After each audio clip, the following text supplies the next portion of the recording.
monthly committee meeting to order. Please join me and stand for the pledge of allegiance. I pledge allegiance to the flag of the United States of America and to the republic for which it stands, one nation, under God, indivisible, with liberty and justice for all.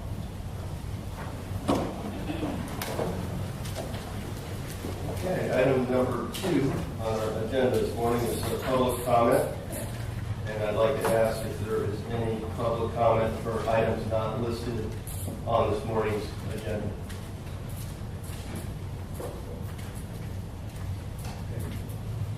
Okay, seeing none, we move on to number 3, which is the Executive Director's Report.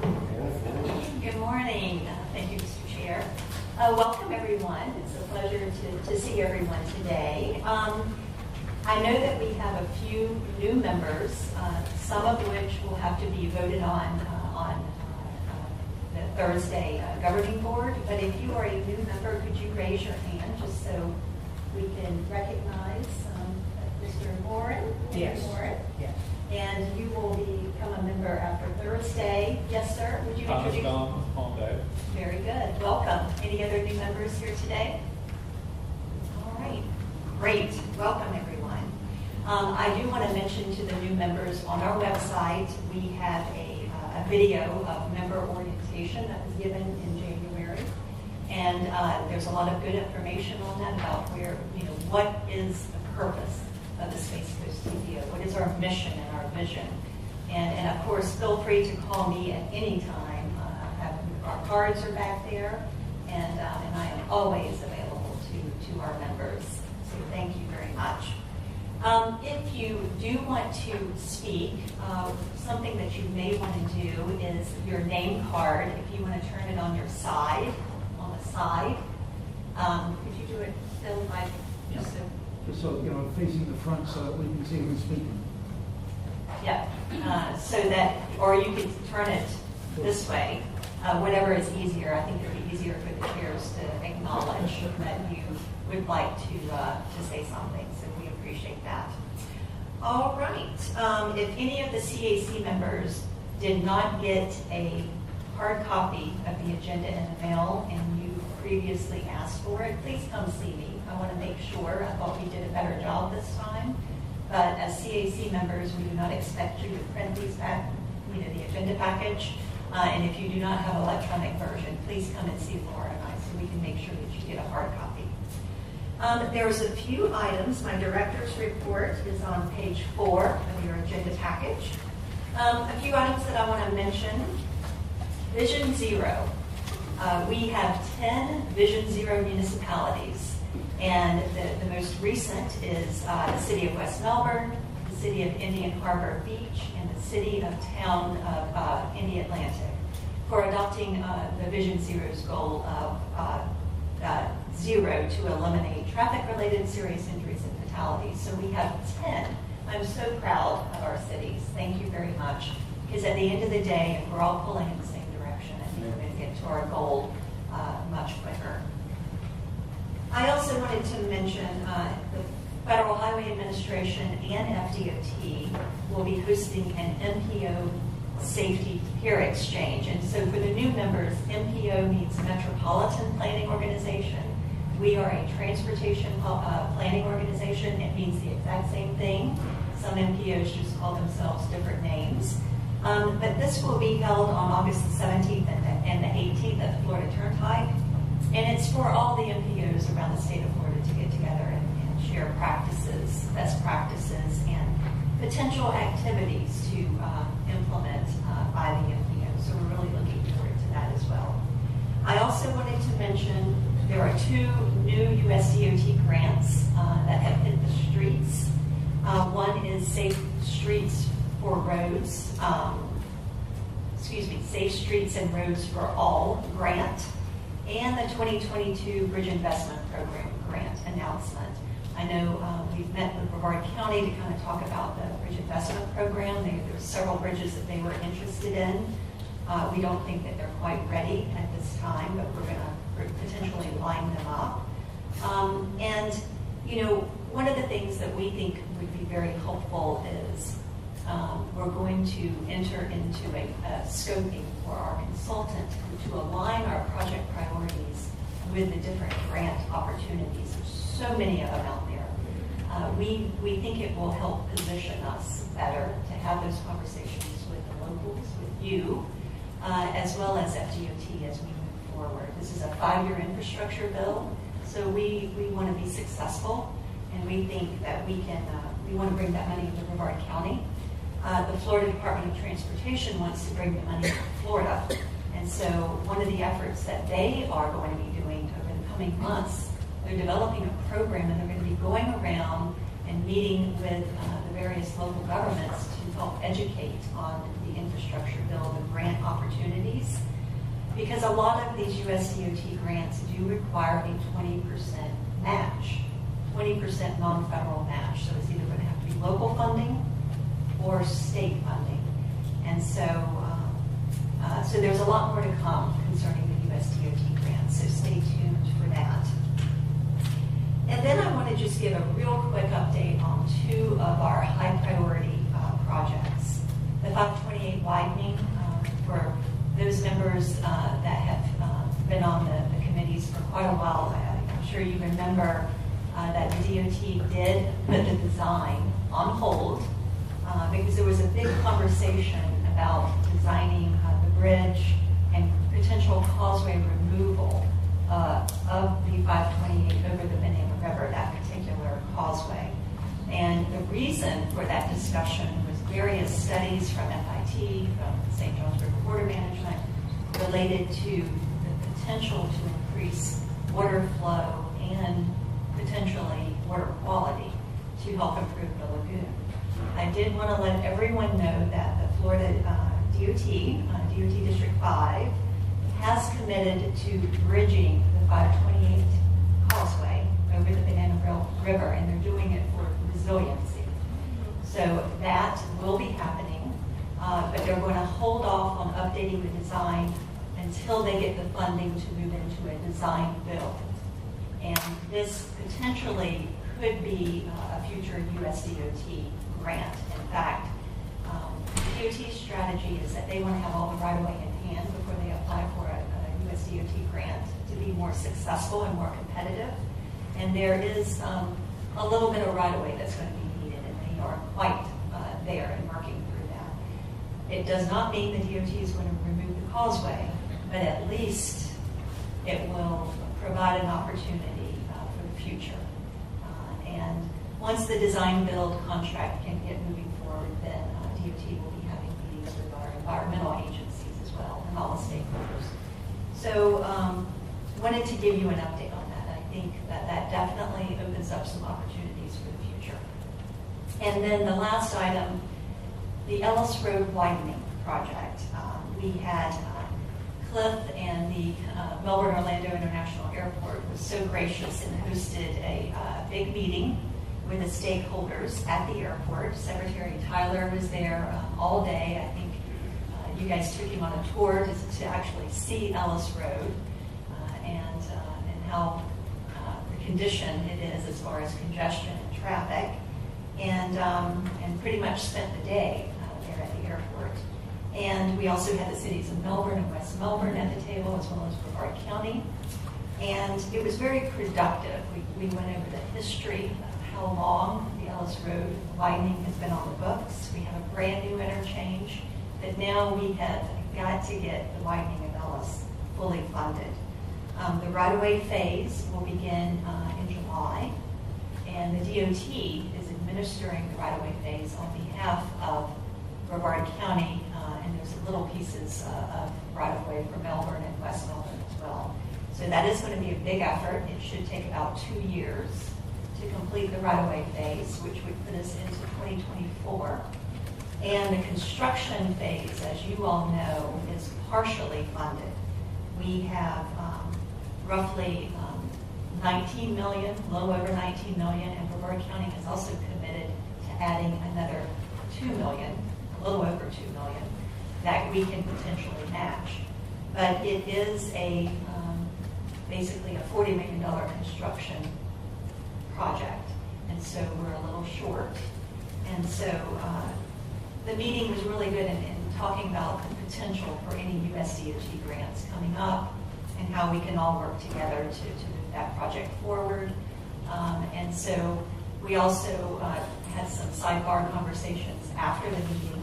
And Secretary Tyler suggested that perhaps a construction working group might be very beneficial, where DOT and the different, and Brevard County, and all the stakeholders could get together and talk about not only the right-of-way phase, but perhaps early utility relocation, since that's quite an effort and may take a couple years to do that. So there was a lot of momentum, and I think that things are looking good and we're heading in the right direction. So again, Cliff, we appreciate that effort, and that the airport went to the trouble of hosting that meeting. It's quite important. So, Mr. Chair, that concludes my report. Okay, Georgiana, thank you for your report, and thank you for bringing up the Ellis Road meeting. Next on the agenda is the number 4, the consent agenda. As a reminder, we passed this in one motion from each committee.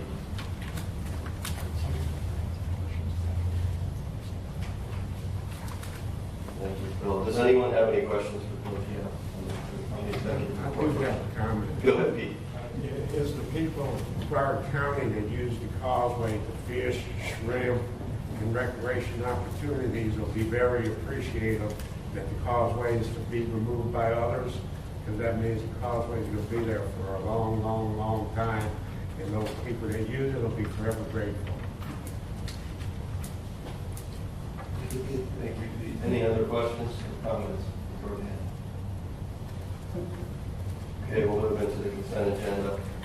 We have 2 items this morning. Item A is the TAC and CAC minutes from our last meeting, which was on May 9th, 2022. And then item B is the fiscal year 23 through 25 governing board strategic plan. Making a motion from the PNC, please. Liz, thank you. Do I have a second? Second by Steve. Over to the CAC. From the CIC, can I get a motion, please? I'll make a motion, Adam Colvin, District 1, CAC. Okay, thank you. Motion, Adam, second from Marlon. Any discussion? All in favor, say aye. Aye. All opposed? From the TAC, all in favor, say aye. Aye. Any opposed? Item passes. Next on the agenda is number 5, which is our action items. We have 2 action items this morning. The first one is approval of the 23-01 fiscal year 2023 through 2027 transportation improvements plan. That's the tip. All right.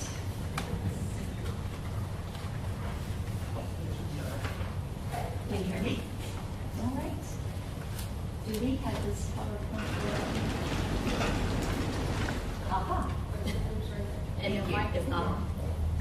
Or it's not working. I did not. Just speak closer. Okay. All right. I have a soft voice, so and I'm a little gravelly this morning. Big stick. Well, the Transportation Improvement Program. This item is the adoption of our new, we call it a TIP, that will take us into fiscal year 27, which is the new 5th year of the work program. And I will tell you that just a reminder, the draft TIP was brought to you in May for approval, and there were no changes to any of the projects in the TIP, but I'll just quickly run through this. The TIP was developed last year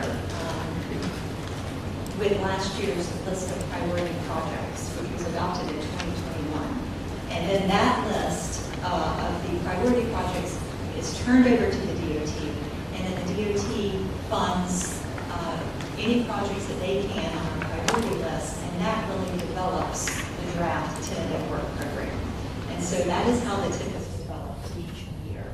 And really the basic distinction of our current TIP that is still in effect until June 30th, and this particular TIP is the adoption or the addition of the new 5th year.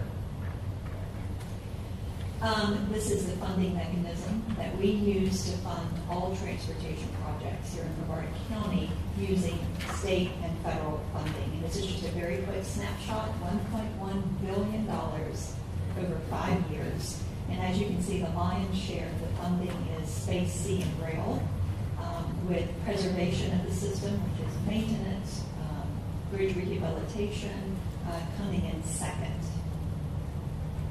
And just to kind of go over a few of the sections of the TIP, of course, our major capacity projects, the Ellis Road widening, the 528 widening, which is not funded for construction yet, the 401 bridge replacement, which is funded for design, and then we have our fully funded projects, which is the NASA Bridge, which is under construction, Space Commerce Way, which will begin construction soon, and of course US 192 and Hollywood Boulevard, which is a major intersection project that is going to provide a lot of bang for the buck to add capacity at that intersection. Few highlights in the TIP: 17 resurfacing projects, 3 bridge rehabilitation projects, which really makes up the maintenance section, intelligent transportation technology, 10 projects, including our Transportation Management Center or Traffic Management Center that Stephen works very closely with Brevard County and all the municipalities here in the room to develop the TISMO program. And then we have our sidewalks and trails. There are 8 projects in the TIP. 4 of them are locally funded, meaning they are funded with the Space Coast TPO's federal SU funding. Stone Magnet Middle School sidewalk, the Melbourne Southwest Trail, the Michigan Avenue Complete Street, Aurora Street sidewalk as well. And our modal partners, this is just another snapshot. As a reminder, we have a very dynamic transportation system. We're unique here in Brevard, all things Brevard. And we have a world-class spaceport, and this really sets us apart in other areas in Florida. And then safety complete street projects. We have a lighting project on US 1, access management on State Road 520. There's a lot of new projects coming up on 520, and also through the Cocoa Village area. Clear Lake Road is a major safety project funded with stimulus funding from 520 all the way to 528. And then, of course, A1A from International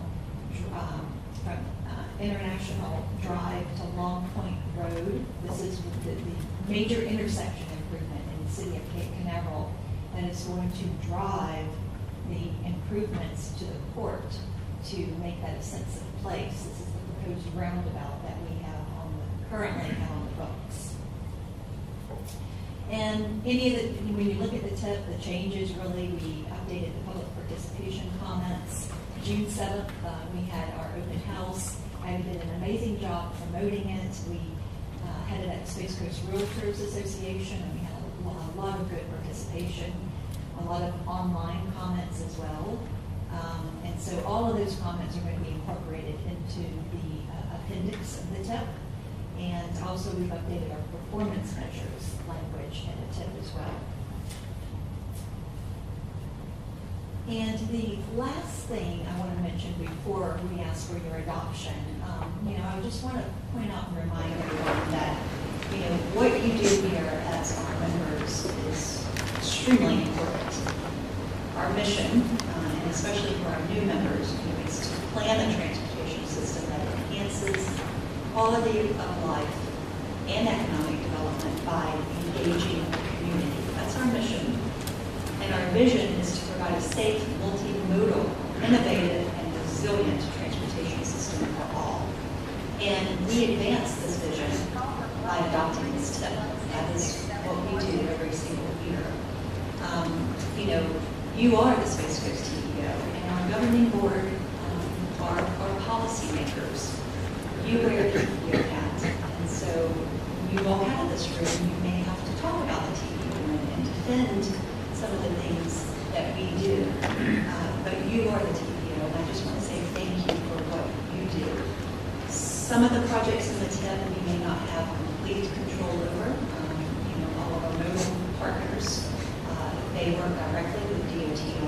many of the projects in the TIP that are part of our project priorities, and you do have a say in those projects. And so I want you to keep that in mind when Sarah presents the next item, which is our new list of priority projects. And just keep in mind, this is big picture. We need to be looking at regional mobility. We have to look at transportation holistically, and of course, for the greater good of the community, and how all the pieces fit together. We're all interconnected. So that's my spiel, but I do want to ask for your approval of the fiscal year 23 through 27 TIP, or your adoption, the adoption of the TIP. Thank you, Georgiana. Any questions or comments for Georgiana?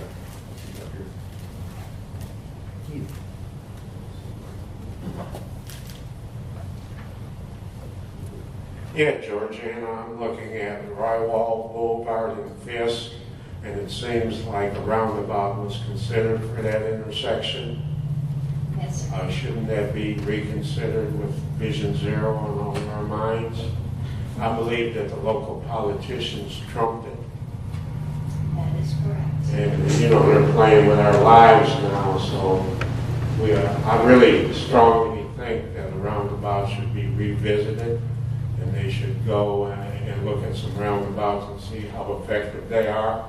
Because I'm tired of local politicians going on state roads and putting all of our safety in jeopardy for their political expediency.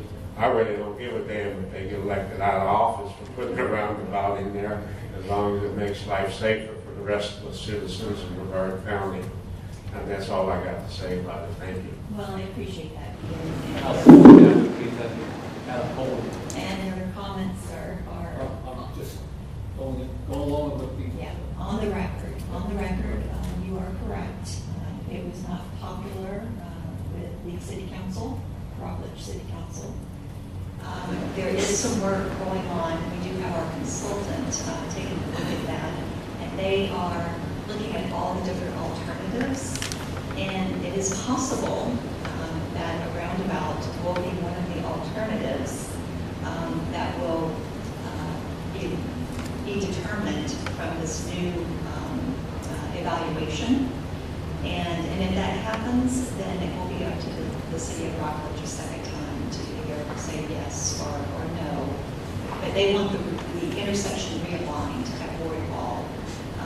And Brevard County is very concerned about any drainage issues. So that is what our effort is going to do, is to evaluate the intersection a second time and look at any drainage concerns and what is the best fit for that particular intersection. So your point is very well taken. Well, we appreciate TPO staying on it and nag them to death. Any further questions for Georgiana?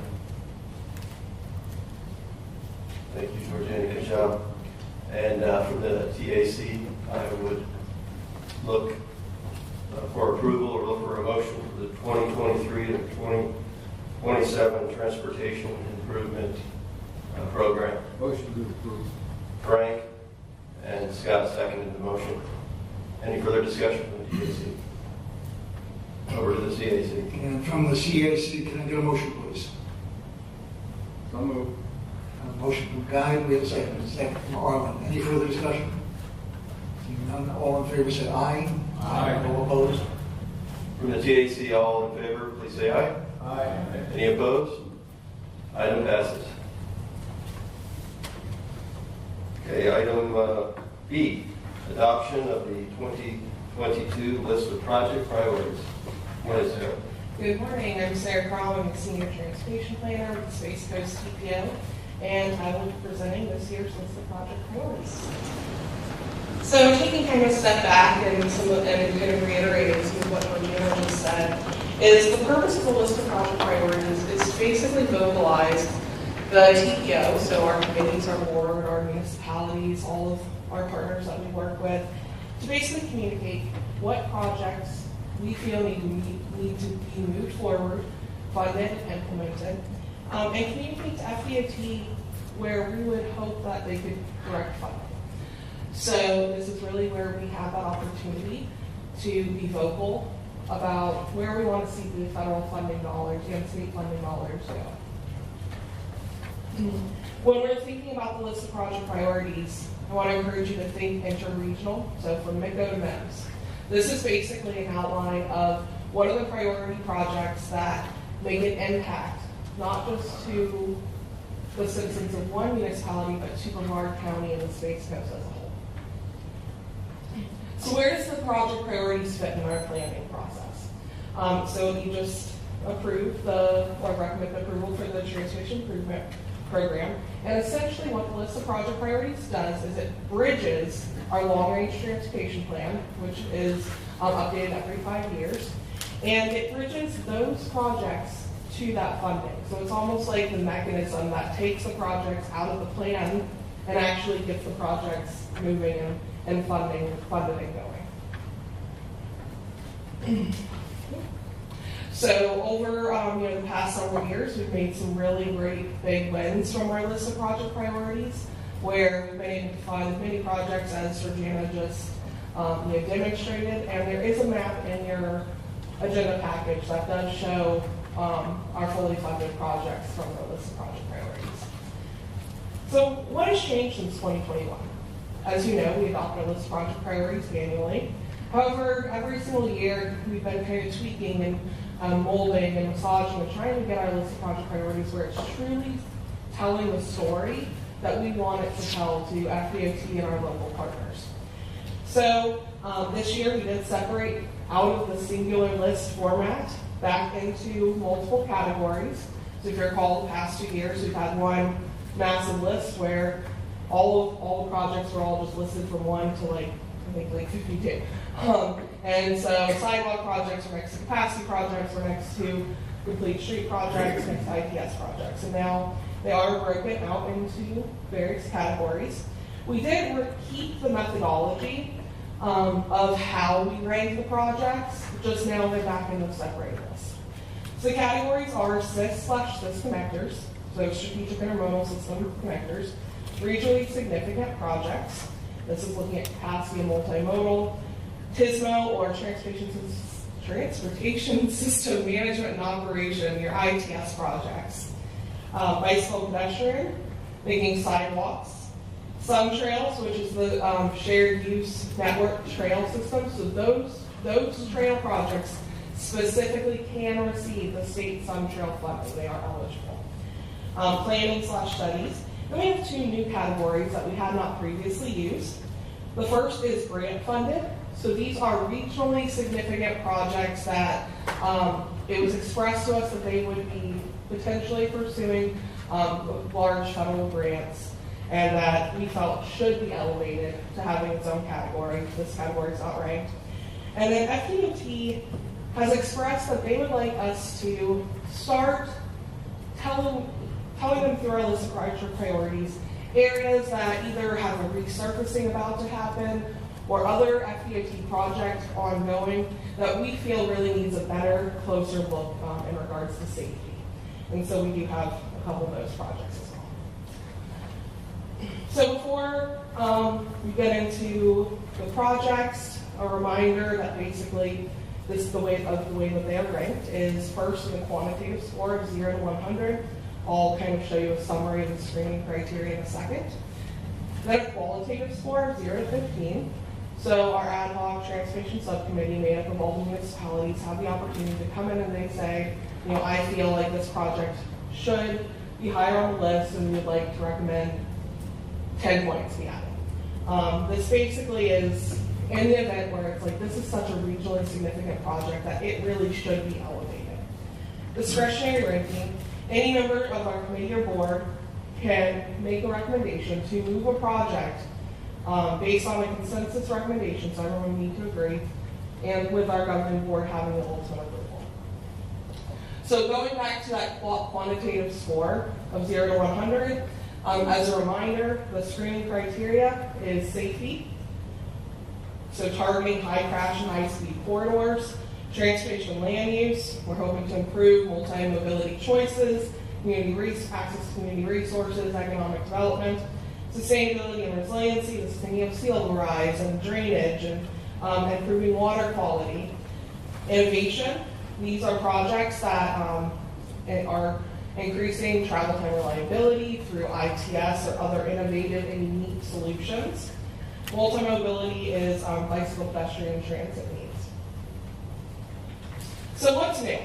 Well, this year we had 7 new projects added to our list of project priorities. 3 of them were ITS projects in Brevard County, and 3 of them were ITS projects in Melbourne. Then we had 1 planning study. So to summarize the Brevard County ITS projects, they were A1A from Minuteman Causeway to State Road 401, US 1, Camp Road 406, State Road 50, State Road 405 / South Street to US 1. They're requesting design. The estimates can be found on your current list of project priorities. Melbourne ITS projects, they are 3 parallel roads that all go from Wickham Road to US 1, Post Road, Lake Washington, and Parkway Drive. Once again, they're requesting design, and the estimates can be found on your list of project priorities. The planning / study was the Dixon Boulevard Complete Street Feasibility Study from State Road 501 to US 1. This would be a complete street feasibility study to consider multimodal improvements, access management, potential intersection improvements. Basically, how can we make this corridor more bicycle, pedestrian, transit, and vehicle friendly? Make it work for everybody. And this project was able to be programmed into our Unified Planning Work Program. So it'll be done in-house by TPO staff using our consulting services in the next 2 years. Just to review those 2 new sections that I mentioned, the grant funded, the project is a Space Coast Area Transit Operations Center. So looking at a new building to house combined transit operations, this would be a new location. And also Merritt Island area bridge replacement. So Brevard County has 4 bridges that are in dire shape that need to be replaced ASAP. State safety improvements, we have 3 upcoming resurfacings that we're calling out, and then 1 additional one that currently has, it was having some safety studies conducted on it, and then due to COVID, they kind of took a step back because of, basically decrease in traffic, and they were waiting for everything to kind of level back out. They were going to go back out again to redo that safety, or to start the safety study. So the resurfacings, these are all funded for design in 2024. We have State Road 406 from west of I-95 to Farrell, State Road 518 from Sarna Road to west of Apollo, A1A, this is way down Melbourne Beach, Oak Street to US 192, and then that additional safety concern where we're asking them to get back on that safety study is State Road A1A from north of 35 to north of 24th, and that's that unincorporated south of Cocoa Beach area. So we provided you with a couple of different resources today. So you do have an updated list. This has been updated since your agenda package was sent out. As well as also in your agenda package, you do have maps. And so these are really important for understanding and reading the list of project priorities. With that, I'll take any questions or discussions. Thank you, Sarah. Any questions or comments for Sarah? Pete? More discussion, less question. Seemed like when I first came to the TPO, capacity was the big focus, adding lanes, building new roads, and that seems to be shrinking as far as attention goes, at least in this agenda package. It seems like more focus was on improving what we have, what's out there, and less focus on getting rid of the traffic jam. Is that a trend, or is that just a spot in time on this particular agenda? I think that we, through prioritizing emphasis areas and goals and objectives, have a very broad approach where we're not just thinking of capacity, we're not just thinking of intersection improvements or ITS, but rather we're looking at all facets that can help improve our community. Well, from the way I look at it is the other areas have been ignored. The car has been king for so long. that maybe it's time to be unfairly weighted to the other side, just to play a little bit of catch-up. I mean, just the state of the sidewalks in Brevard County is pretty sad, let alone ability to get around in other means besides the automobile. Now, people might not like sitting in a traffic jam, but if this is the trend, it seems like there's going to be more traffic jam, but at the same time more opportunity not to use a car. Is that the way the thinking is going? I'm going to let Georgiana answer that one. One of the issues that we definitely have, Pete, is when we develop our long-range plan, we have to lay out cost-feasible projects over a 25-year time frame, and we do have a lot of widenings. You know, there's a time and a place to widen the road. Unfortunately, we have over $200 billion of needs in our long-range plan that are not even cost-feasible. So the select widening projects that we have on this list, and you're right, it does seem that there's not a lot of them. We're looking for other ways to move people in technology, the intelligent transportation system. We're looking at hopefully other modes. This is why it's so important in our future planning that we get a station in Brevard County for the Brightline train. And we're going to have to look at other ways of being able to move people. There are times when we're going to have to widen the road, such as 528. We have some local roads, the widening of Malabar in the city of Palm Bay, South Babcock, which is a county road, and other portions of it is being turned over to the city. That needs to be widened, but unfortunately, those are two corridors you can only use federal money because they're off the state highway system. So that poses another challenge. How are we going to? We don't have enough federal money to make this happen right now. So we have some challenges, but we're going to have to look at all options to be able to move people in the future. But you bring up a very good point. Well, years ago, I remember us talking about the price of right-of-way exceeding the cost of the roads. And then we also were talking about lack of funding. So this is more money-driven than it is philosophical shift. I think it's both. With our Vision Zero effort, creating a wider road is not really good for safety as far as pedestrians are concerned. How are they going to get across the road? They're having trouble getting across the road right now without being hit. So I think it's both. And, the widening of Ellis, our number one priority, yes, it's off the state highway system, but we don't even have that fully funded. And it's been the number one priority for a decade. We have some challenges, but so we have to pick and choose what we want to go after.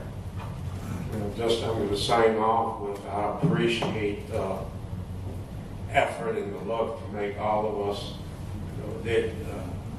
go places without necessarily driving, and I appreciate that effort.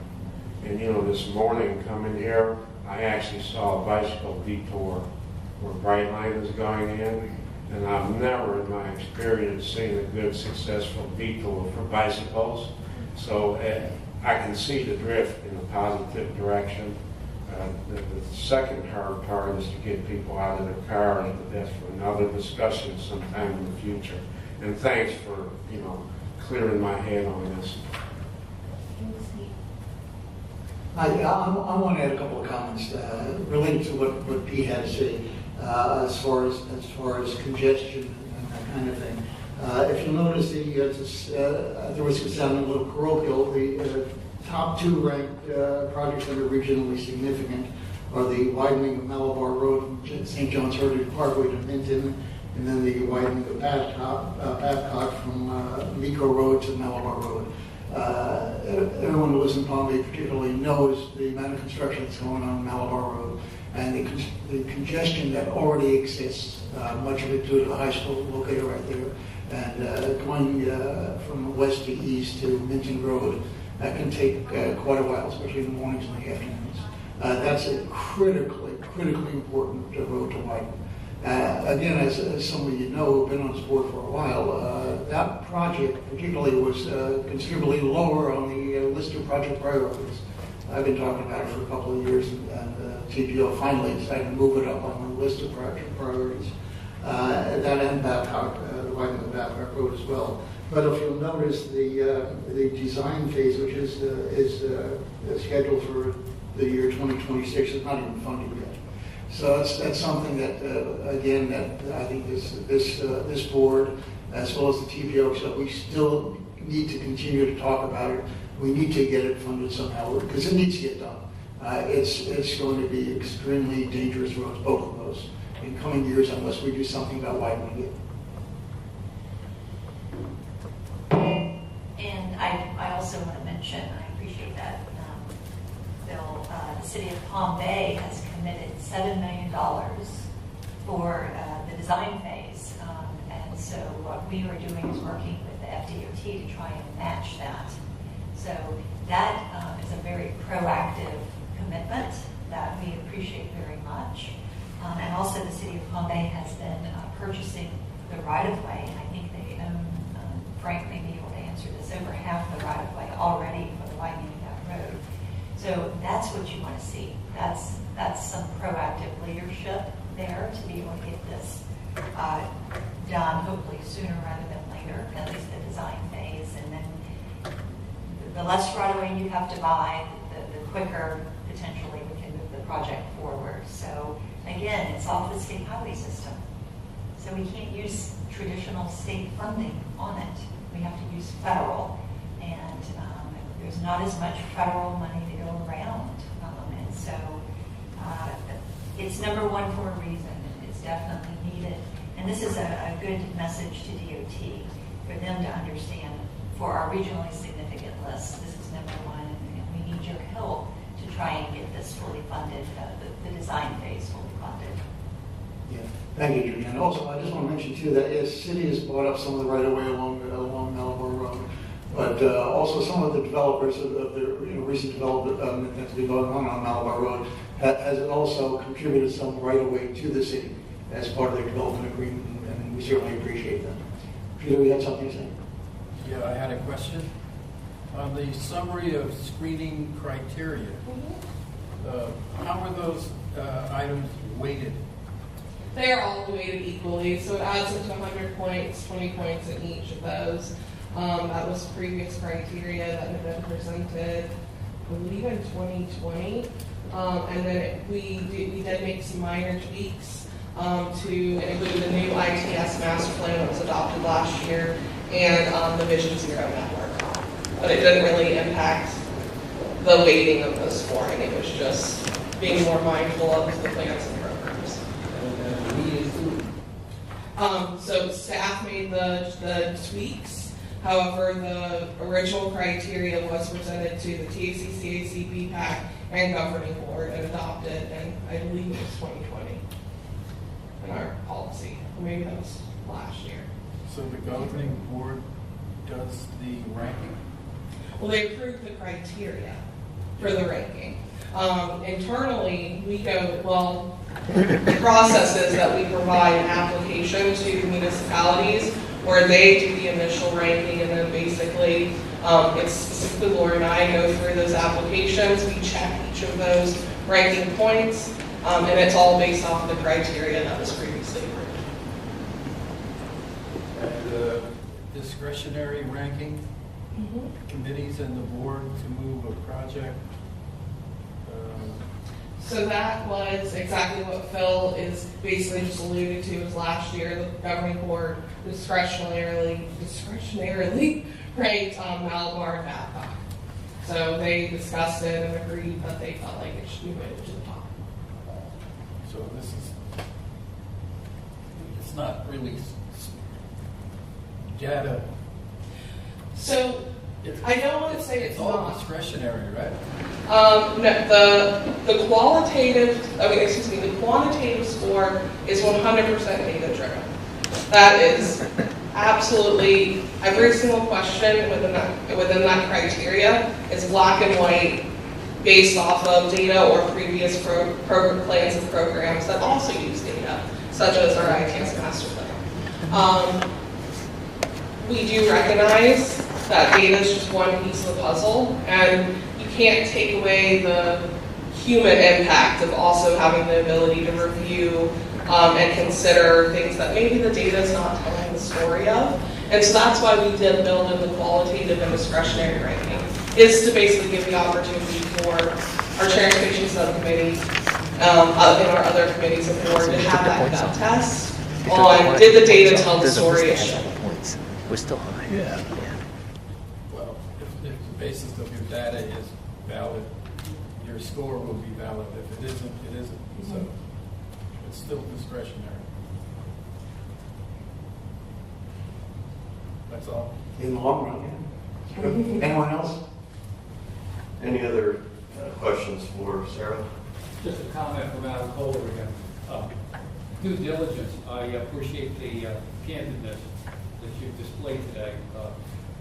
We all have differing opinions, and it's important that we rely on some of the expertise that's available in your office to help us along the way. Certainly, we couldn't do this by ourselves. We never agree to anything. Well, thank you, Mr. Goldman. Yes, Liz. Sarah, does this group have the opportunity to make any changes to this, or is this being presented as the recommendation? I can add a slide in for Thursday if this group decides that you do have the ability to exercise your discretionary ranking where you can make the recommendation to the governing board. Now, the governing board does have final say, but if this group did agree with that something needed to be discretionarily ranked, I can easily add in a slide and present that to our governing board on Thursday. So if I could just make a couple of comments on what Phil said. I do believe Malabar and Babcock have been around for a very long time, and I'm glad to see where it is at the top of the list. Being part of that ranking committee, the number 7 project, the Clear Lake Road, Michigan Ave to Industry Road, I don't know that we were made aware that Brightline had purchased over $22 million worth of property in that area with thoughts of the new train station. And so when we're talking about regionally significant, having that train station really is a game changer for that part of our county. We talk about capacity and multimodal. I mean, that ranks pretty high, in my opinion. When you're doing the quantitative scoring,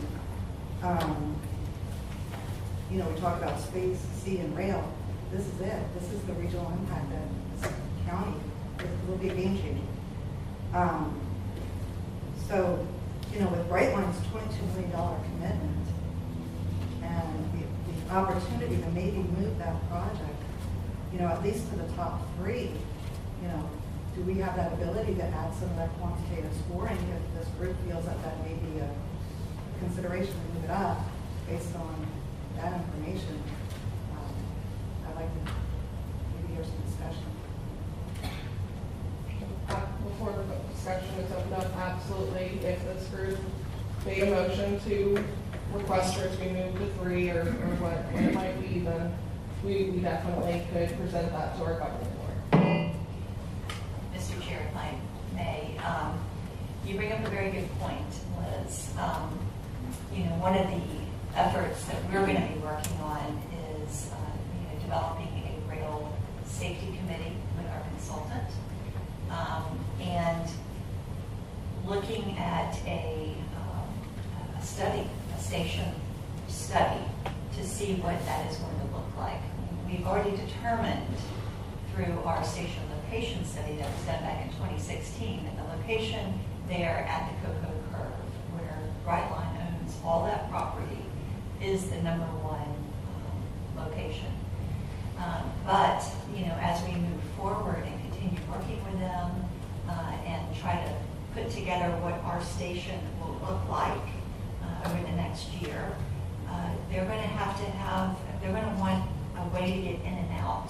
What does that look like on Clear Lake? And right now, it's going to be a challenge. And the design funding has been put on it's completed. It's probably going to require a design update. That curve there, we may have to look at how they're going to get in and out of there and around, Walmart and the post office and all of that.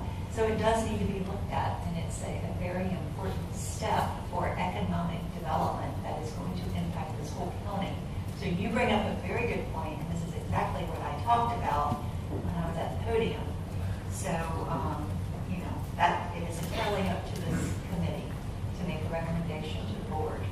I'll just follow up that there's a lot of elected officials and local folks here that we all took the ride on Brightline, showing our support, And I just think being higher on the list shows Brightline that we're committed to having that station here, and then not saying, well, we're number 7 on the list, and they, move elsewhere.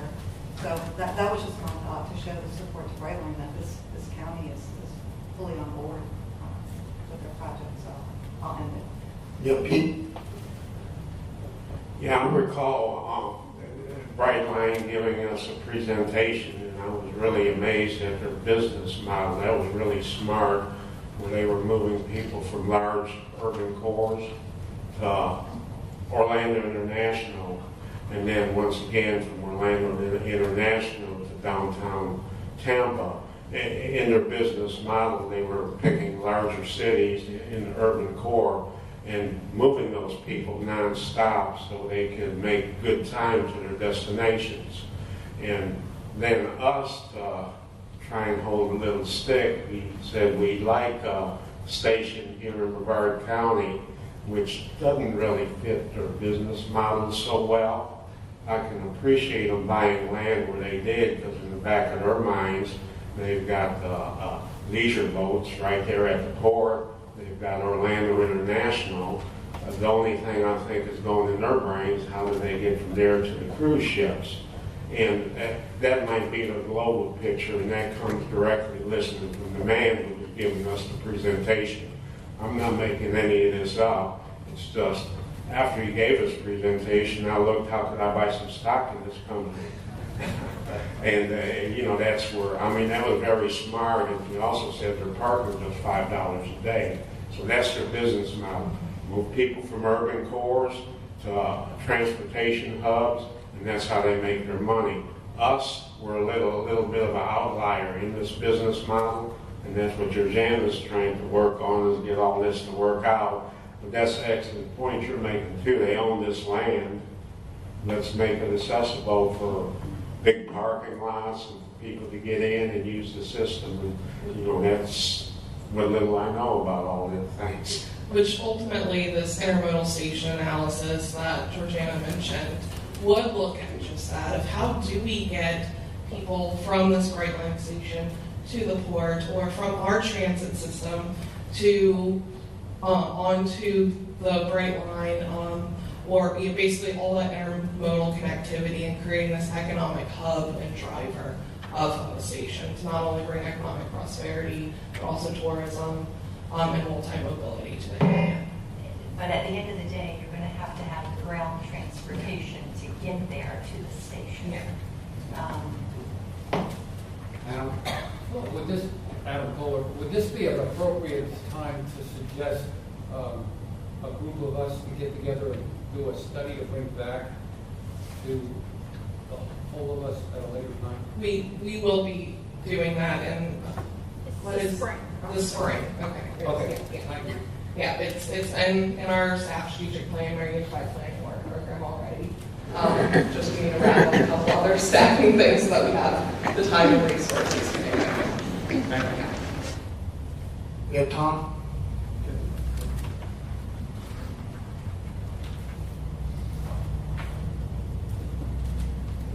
Thank you, Thomas Kahn from Palm Bay. I just wanted to reiterate a lot of Mr. Weinberg's words, but point out how dangerous a situation that Malabar Road in St. John's Heritage Parkway is.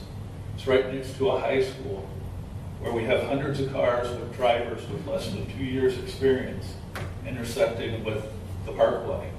We have frustrated drivers who's been waiting in a half-mile long line to turn left on the Malabar, who are going to jump at any turn, any chance they have to pull out there and continue their trip.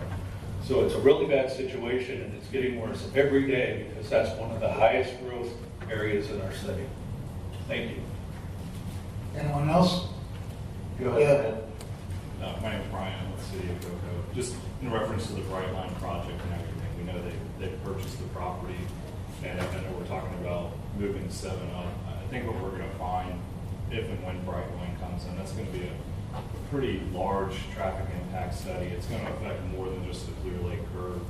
So you're going to end up with additional projects that probably aren't even on this list. So while me being with Cocoa, obviously I'd advocate for Cocoa, we want to see our projects move up.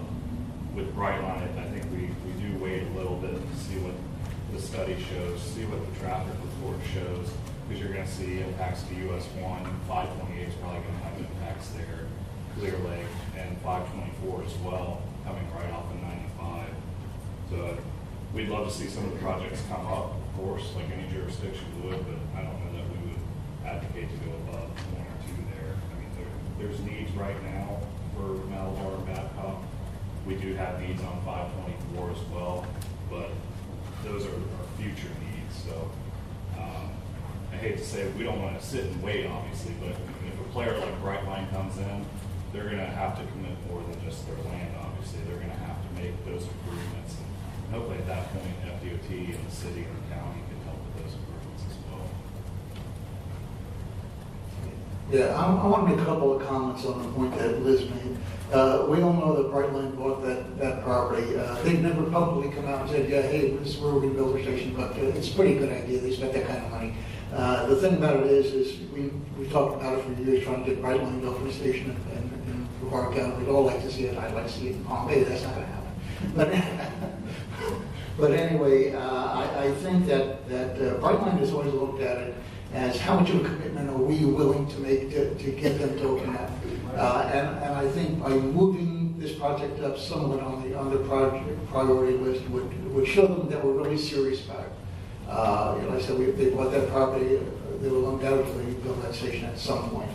But by moving that project up, it'll demonstrate more of a commitment on the part of the TPO, and the part of Brevard County. And they may even be willing to contribute some of the money toward completing that widening as well. So certainly it'll be a benefit to them. So, I have no problem agreeing with Liz on actually moving it up somewhat on the priority list. Just to send a message, if nothing else. Yeah, great. Yeah, just to let you all know, I've been watching Brightline for many, many years. The property acquisition actually started back in about 2012. If you trace the deeds, it transferred from one company to another, all out of the same office in Coral Gables. I guess that's how these big companies operate. What I do know is when our group, the Florida East Coast Railway Society, who has a good working relationship with both the Florida East Coast Railway, owned by Grupo Mexico, and Brightline, owned by Fortress Investments. When we've asked them, they've always stuck to their default answer was, once we get the line from Palm Beach to OIA working, then we would go ahead and do a study, a ridership study, to determine the best place for a station. And then approximately 1 to 2 years after these negotiations with the municipalities and the road impacts and all of that, they would go ahead and select a site, at which time they would build. And I think they said maybe in about 2028 we would be having a new station. But again, if you look at the property they own, that's a fairly significant investment. So I just figured I'd pass that along to everybody. My thought is, we don't want them to realize that they can't put the station there, and then they sell it to somebody who develops it, and then it becomes even worse of a nightmare in that area if we didn't put the station in that spot. So we need to send a signal somehow, even if it's a small signal. And I agree with Liz 100%. Pete? When Brightline was given their presentation, time was a big factor for them, and the station stop. But when I stop for gas when I'm working, I give myself 15 minutes. And usually that's what it takes me just to get gas, about 15 minutes. Now, if you're going to be loading and unloading passengers on a train with luggage, I'd say a minimum of 30 and probably closer to 45 minutes. So the big obstacle in their mind, where they're making money to move you quick from the urban core to Orlando International, was the amount of time an extra station would cost. So to blow off politicians, of course they'll say, yeah, we're going to consider, giving you what you want, but it'll be sometime in the future after we've been in business for a while, we'll do a study. So for them to make it economically feasible, they'd have to have a blue line and yellow line. The yellow line going from OIA to the port, the blue line going from West Palm to Orlando International. And until they get a nice quick access from OIA to the port, I think we're going to be on hold. As far as them wanting to give me, a guy from Titusville, a ride to OIA, it ain't going to happen. Pick me up and give me a ride to Tampa, they'll say, well, drive to OIA. I mean, that's just the way these people make money, is to move people quick and efficiently. And if we're slowing them down, it's probably dreaming, wishful dreaming, and it's not going to happen. Thank you. Yeah.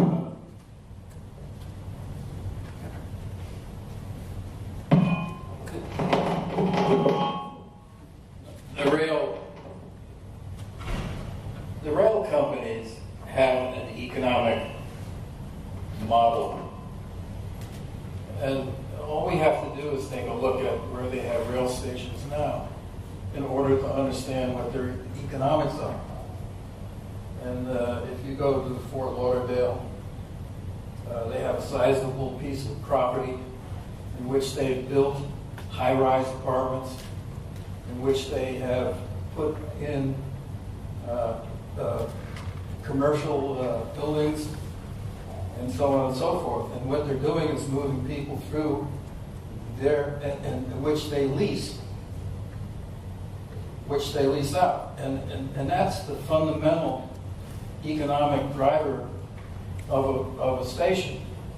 Now, when we look at our area, you have to compare the two of those in order to understand what their economic criteria is going to be.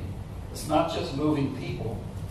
Moving people provides the foundation through which they do real estate development. And that's my understanding of the economic model. Anyone else? Now, the basic question was, where would you want to see that project moved on the original significant list? What number? Well, I was going to look to this committee, the two committees, to consider the economic impact. Microphone's not on. Consider the economic impact that this project could have, not just for Cocoa, but this is regional, for the airports, for the port. And I can appreciate Brian talking about some of the other projects, but this Clear Lake has already done the design. It's complete. So the right-of-way is what's being considered for 2026. So completing the right-of-way purchase, then as you're going through your studies, shows that that's already on the list to be done and can be included as you're doing the next phase of design. So, Malabar hasn't even had the PD&E yet, which they need to start. So I'm not taking away from the Malabar project at all. And the fact that Palm Bay is kicking in their money, that's a great partnership. I think in the meeting that I went to, DOT said when they look at these projects, they look at the top 10. So So I think the top 10 are pretty assured that DOT is going to be looking at them seriously for funding. But I think to send the message to Brightline to get them up to maybe number 3, I think that gives the electeds and the TPOs and the ability to say we're serious, you know. But we have other areas in our county, of course, that also rise to that level because they have been on the list for as long as they have. But for me, when you talk about regionally significant, we always supported, you know, the Ellis Road project, on Bay Beltway, as a collective group, because we knew those were regionally impactful projects. And so I'm not married to this. I just thought I'd throw it out there to get some feedback. So to answer your question, I'd go number 3. I think, but then y'all can look at that too. So. Anyone else?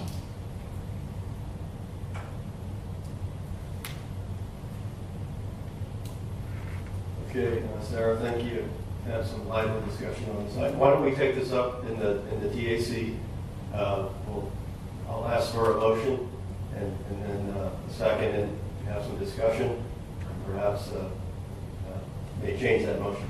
How does that sound? So for the TAC, I would look for a motion of approval of the 2022 list of project priorities.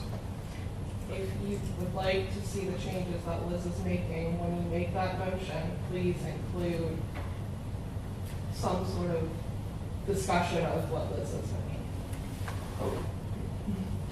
We could also have a discussion. Yeah, after or you can have, change the motion. it is true, yeah. However If you motion just to approve it as is to begin with, you'll have to cancel that, vote it down, and have another motion to approve it with moving the project up. So be clear on whatever your motion is to begin with. And you can have discussion regardless of what motion. So to be clear, so we're going to vote on the plan, but, and then. Okay, so I think what we ought to do is follow Laura's Yes. advice and have the discussion and perhaps modify the motion prior to voting.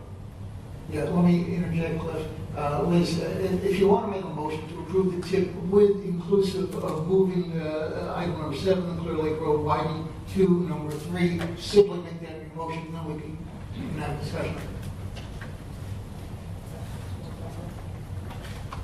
Yeah, you do it that way. I'll just switch it in the minutes that the CAC went first. That's not a big deal. Liz is CAC. Sorry. Go ahead, Liz. So, what Phil said, no. I make a motion to approve the plan with moving number 7 ranked project to number 3. Second. Second from Frank. Do we have any discussion, further discussion from TAC? Go ahead, Steve. Just to throw more wrinkles into this. If a train station is coming, theoretically, would that make it a CIS project any access to such station? And sort of a double question here, I believe State Road 528 at that location is operated by CSX, is that right? Turnpike. DOT. No, that is the group that Turnpike. belongs to, the DOT picks up right at an industry. Yes. That is, At industry, not US 1. It's, I think, just east of industry, but not all the way to US 1. It's kind of that gray area there. Okay. We'll have to get the exact limits, but The way that the 528 limits are expressed in the list of project priorities is kind of industry, it's industry. that east of industry is Yes. where it picks up. Right, so the project listed here is not a state road, right? Or, I mean, it is a state road, excuse me, but it's not part of State Road 528. Correct. It is a separate state road project, clearly. Okay. As far as it becoming a CIS facility, just because there is a intermodal station there for Brightline, I don't, to apply for for it to be put on the strategic intermodal system. That is a process, and I don't know, maybe at some point, we may want to consider that when we, if we know for sure that the station will be there, but that is a process. That's not something I that don't think is. we can put our eggs in that basket. Right, that's right. Just curious. And then, I think what Liz is saying is to show support for this effort, let's get this up the list. I'm thinking that the next step on a actual, there would be some type of PD&E on access to a train station would somehow come to fruition, right? I mean, that'd be the next logical step. Off of Clear Lake. Off of Clear Lake. I had a conversation with the DOT project manager that was the project manager for the design of Clear Lake. And kind of rolled this around with him. This was a couple months ago. He suggested that perhaps the design could actually be updated. And the consultant that actually conducted the design, the original design, they still have on contract. So it is possible that the DOT could actually update the design phase for Clear Lake to look at the access at that curve, potentially. And we would certainly, if we do that, we would want Brightline to perhaps be at the table. So there's some options there. We've just had very high-level conversations at this point on how we want to move forward with it. I definitely don't think it'd be a full-fledged PD&E. No, I don't think so. A lot of what would be required is already in the plans we purchased for the right of way, and so it's kind of already been looked at from an environmental standpoint. I think it would probably be more of like, an intersection control evaluation or something, or accessing. Yes, thank you, Sarah. Talent did not think PD&E would be required. Okay, thank you. I was just wondering if there's, for next year application process, if there needs to be another project put on the list besides this one. Okay, thank you. Thank you, Steve. Any other discussion from the TAC at this time? Go ahead, Brian. What is the implication of doing this? Does this mean that the A1A projects are put further back burner, or is it because they're in the top 10 they're going to go? But the fully funded project. Number 4. Yes, number 4 is the intersection improvement there in Cape Canaveral, potential roundabout, or it has been determined a roundabout is the preferred alternative. The department has asked us to keep it on the priority list there are times when funding gets deferred or moved out of the work program, and so they think it's safe that we keep it on the priority list even though it's fully funded.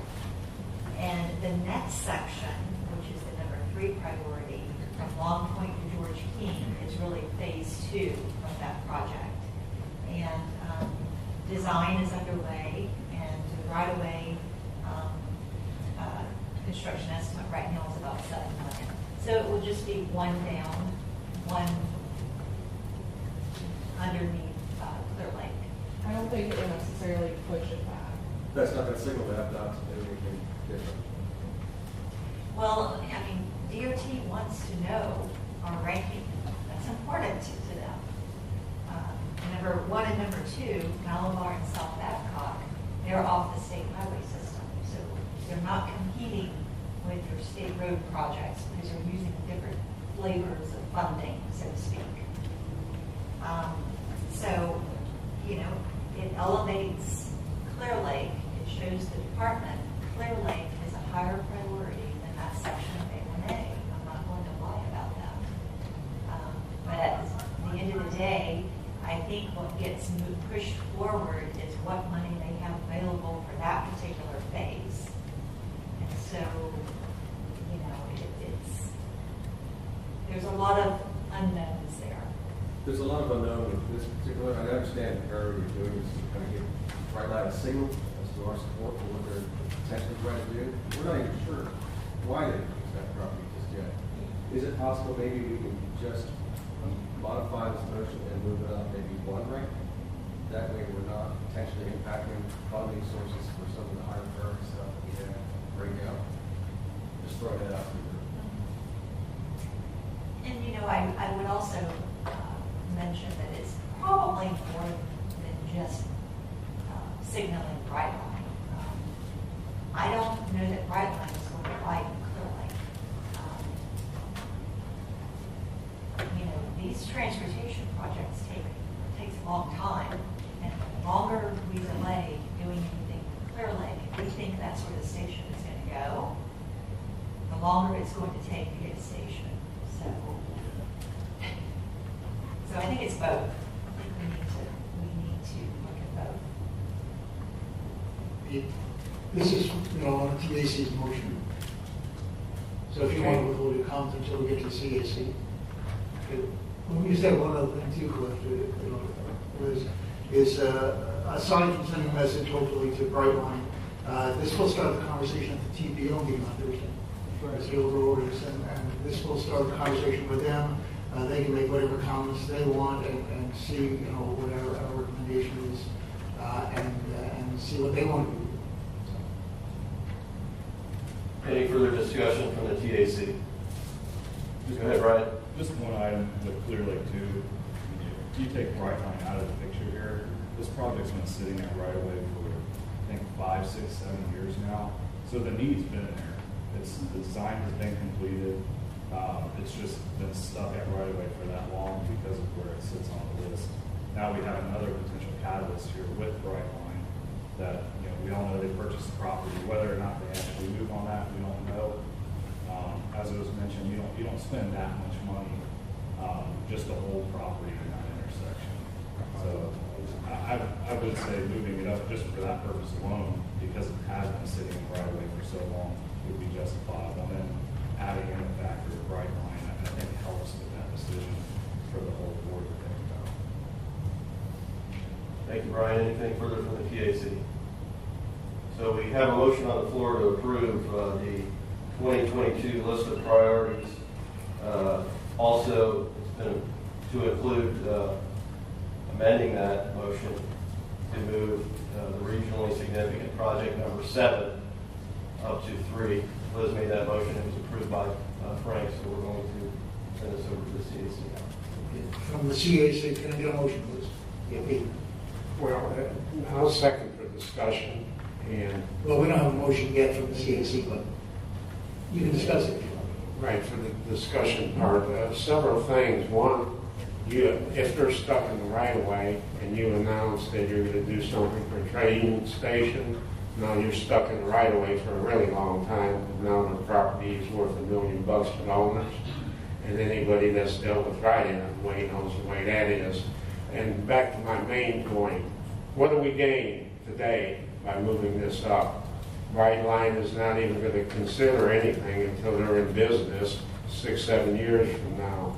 So as far as there being any rush to move anything up on the schedule today, I have seen no benefit at all to me and the citizens of North Brevard that we do this because the benefit is potentially there 15 years down the road.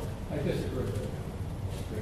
Well, yeah, that's your right to disagree, but Brightline isn't even going to look at anything until 2028 when they're in business. They're going to do a corridor feasibility study before they make any kind of decision at all to commit to a train station here in Brevard. It's all hypothetical on their part right now. Moving a road project up on a priority list today, how's that sweeten anything that Brightline is going to do? They're still going to be on hold until 2028. They're still going to do a study at that point in time. So today, moving a project up, even though Liz did make a good point, I don't think there's enough on the table yet where you can make an intelligent decision.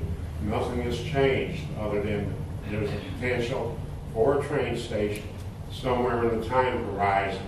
Well, if we build a road today, will that sweeten it? Point of procedure, there's no motion on the floor for discussion. Yeah. Thank you. Do we have a motion for the CAC? Greg? Yeah, I would make a motion that we accept the tip with the amendment duplicating Liz's from the CAC which recommends moving item 7 to item 3. I'll second it. Adam Kohler. Motion from Greg, second from Adam. Now, do we have any further discussion? Well, I was interrupted in the procedure. I was trying to get it right before I started. Yeah, I wanted to get it right before I started. But anyhow, the way I look at it, there's no gain today for anybody to shift this until we get some commitment from somebody that the station is feasible. Nothing has changed. Brightline hadn't made any other commitment than they already have. Liz says, well, there's a lot of investment there, so maybe we should build a road because somebody bought some property. That's not enough for me to shift anything around until I see something more substantial, and I believe that's what Brad was asking too. Like, what's changed? Has any dynamics changed, or is everything the same? And shifting from 7 to 3 really doesn't make any sense at all today. Thank you. Anyone else? Tom? We'll come back to you. I concur with that statement. Brightline from the very beginning said they weren't going to put a stop in Brevard County. That's been from day one. The fact that they bought a piece of property doesn't necessarily signal they're going to do anything for it. So I'd be reluctant to change the ranking simply based on the fact that Brightline hasn't said they're going to build a station there until they make some formal indication that they are interested in building a station. Our priority should stay as is. Thank you. Greg? I think. Sorry. Yeah, taking into account what Brian had said about how long the project had been on the list, and knowing that area fairly well, that to me is enough to say, yes, the project needs to be on the list. Now the question becomes where. I believe with what I'm aware of from the South Florida, Brightline originally put in 3 stations, Miami, West Palm, and Fort Lauderdale. I do know that they've expanded by 3 stations at Ventura, Coral Gables, and one other one. And I do know that the impetus for those additional stations were the local municipality / organizations putting their own skin in the game. That's where those stations came about. I think we should put some skin in the game. I do know that they are a high-speed, limited access rail.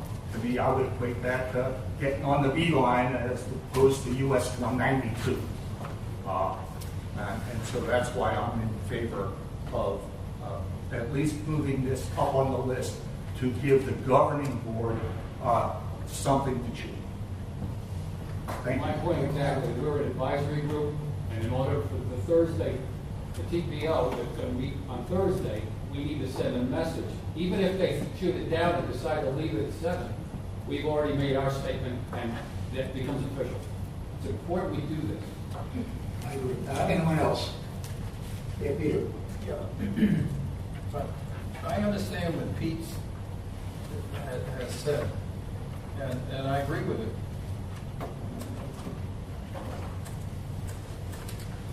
And I agree with it.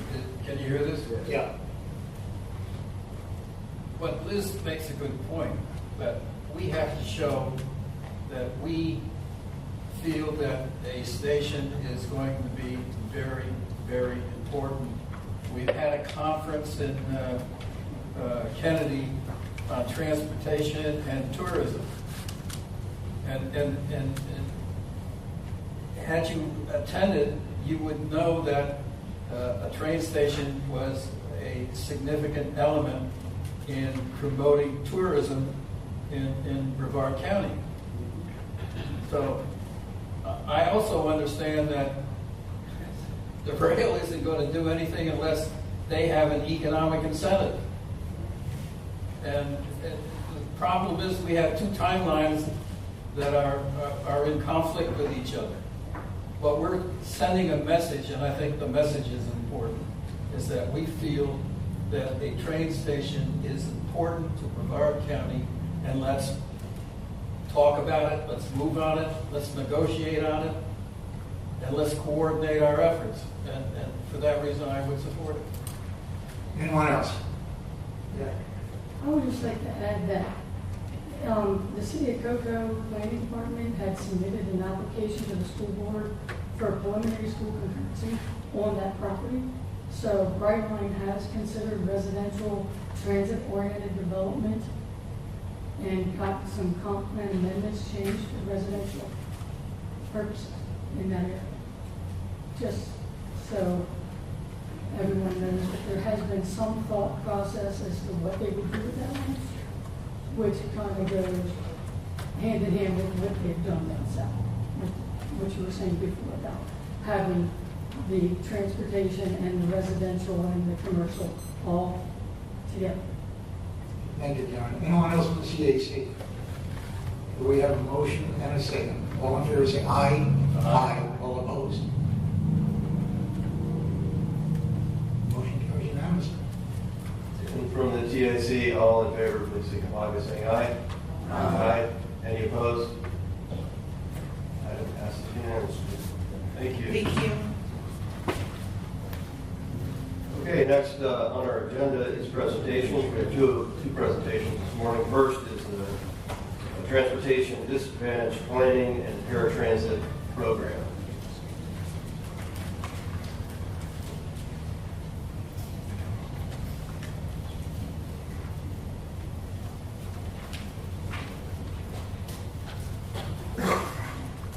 Good morning, everyone. Can you hear me okay? Get a little closer.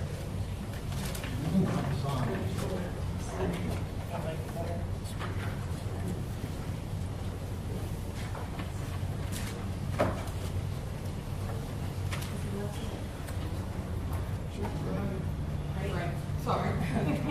Great. So good morning, everyone. My name is Joe Santiago. I'm the Transit Intermodal Supervisor for FDOT District 5. And I know the agenda says I'm going to be talking about TD programs, but I am going to talk about TD programs and paratransit programs, but I'm also going to talk about other programs as well.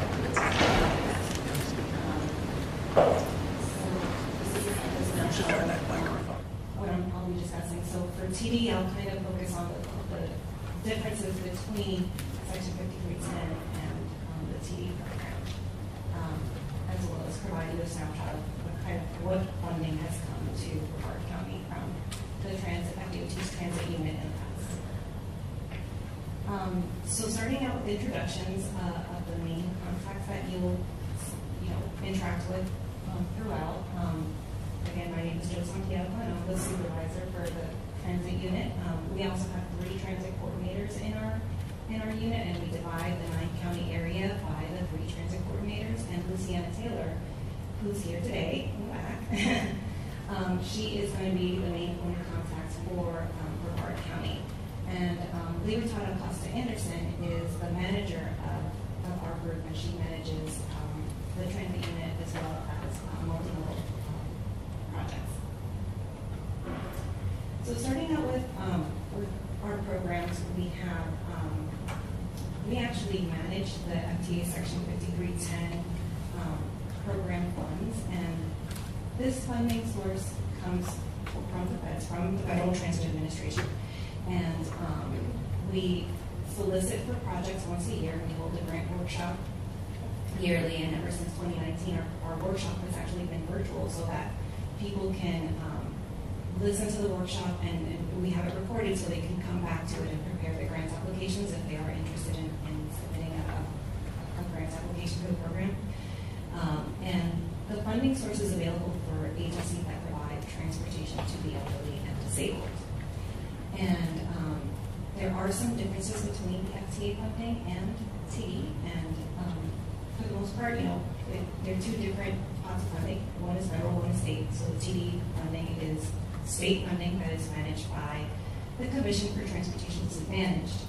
And we actually, our DOT District 5 does not actually make funding decisions on that money. But we do sit on the boards of the the locally run transportation disadvantaged coordinating boards. on behalf of the TD Commission, because the TD Commission is a very small group of people. And with that, they also provide additional flexibility to the funding, the operating funds that they provide. So with TD funding, you can also fund trips for people who are low income as well as children at risk.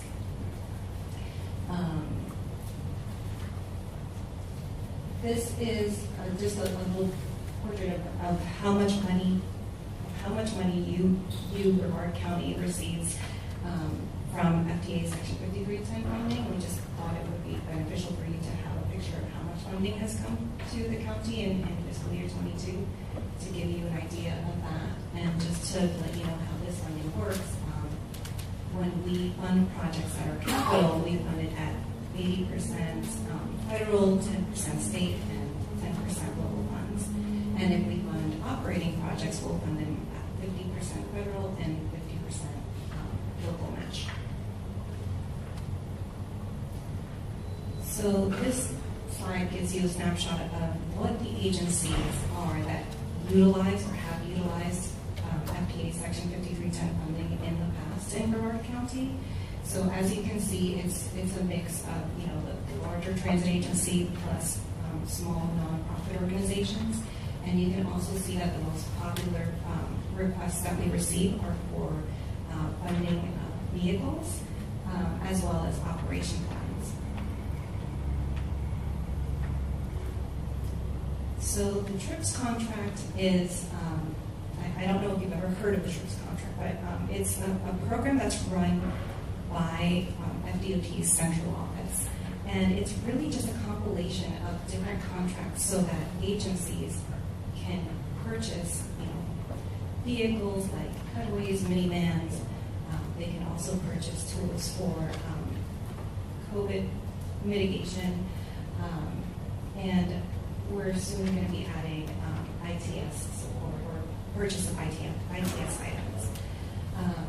This contract or this program was created so that agencies, transit agencies and smaller agencies would have the ability to purchase items that are quality items but also at a lower cost. So we're using the state's leveraging our purchasing power so that we can keep those costs low so that transit agencies and small nonprofits would have the ability to leverage that procurement. So toll revenue credits, I'm sure you've heard this throughout your life here at the MPO, TPO. Toll credits are, in the state of Florida, we're allowed to set aside a small portion of toll revenues so that we can use them to match capital transit projects. And that, in turn, is what we call the soft match. And you're not allowed to use toll revenue credits to match operating projects. They're only for capital transit projects. And that's pretty much what it is. So toll revenue credits, if you probably have heard of it, because all the projects that require toll revenue credits have to be in the MPO's TIP and the state.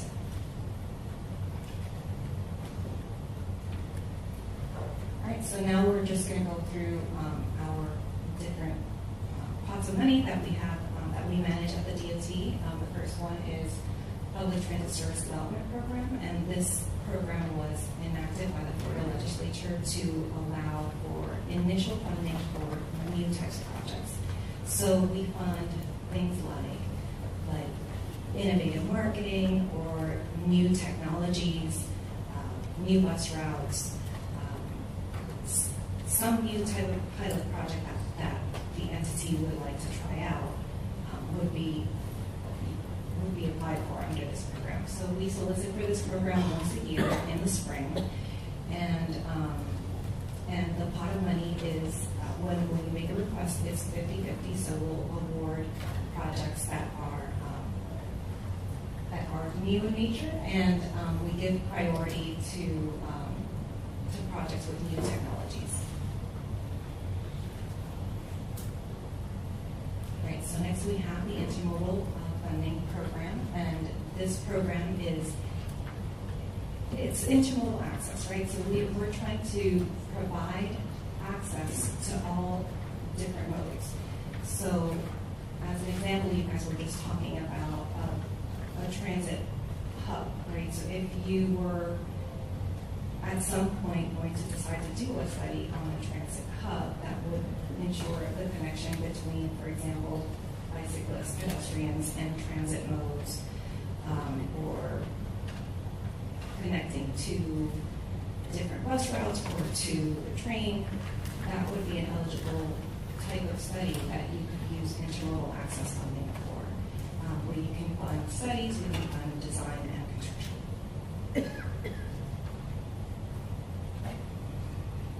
So our next source of funding is transit corridor, and this pot of money is specifically for kind of alleviating congestion. Currently, Space Area Transit has 2 transit corridor programs, projects, and this is actually a discretionary program. It is going through some changes, so I don't want to go into all the details yet because we don't know what those are going to be, but we look forward to coordinating in the future on new projects. And lastly, we have the state public transit block grants, and this funding is not discretionary. This is an allocation-based program, and it was enacted by the legislature to provide some form of dedicated funding to transit agencies. So it's provided to community transportation coordinators who are also eligible to receive FTA Section 5307 funding. And to gain access to the funds, the transit agencies develop a transportation development plan, a TDP, which I think you will hear about later on today. So that is all I have for you today. This is my contact information in case you have questions later on, but does anybody have any questions right now?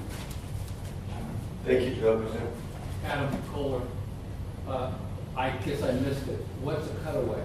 You know, sometimes I don't know if the audience knows about the different types of vehicles, but a cutaway is a small bus, and it's used to carry, it usually has ability to carry wheelchairs. Thank you. Thank you very much. Any other questions for Joe? Yeah, I saw funding for transportation hubs. If I'm in Orlando, I know there's a hub downtown in the vicinity of Church Street. If I'm in Titusville, I don't know where the hub is. So area that only has bus stops, would they be eligible for any funding if it was to connect the neighborhood to a corridor that has bus stops? So yes, we do fund transit projects. I think Spaceless Area Transit will receive funding for one in the future. I think the Cocoa Center.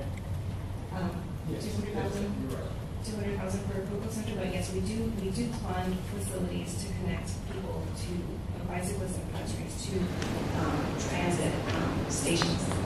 Right, because in your slide you said transit hubs. Now, a bus stop is definitely not a transit hub. And a lot of the municipalities in Brevard County don't have a transit hub where all the buses come together. So, you know, and that was my question, would we be eligible for funds if we're going to connect the neighborhood to a bus route like US 1? Very specific project. So Pete, you have a very good point.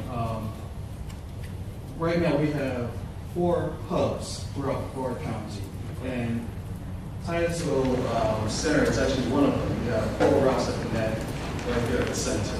So what Joe actually was pertaining to is an example of what you mentioned in Orlando, the downtown center there has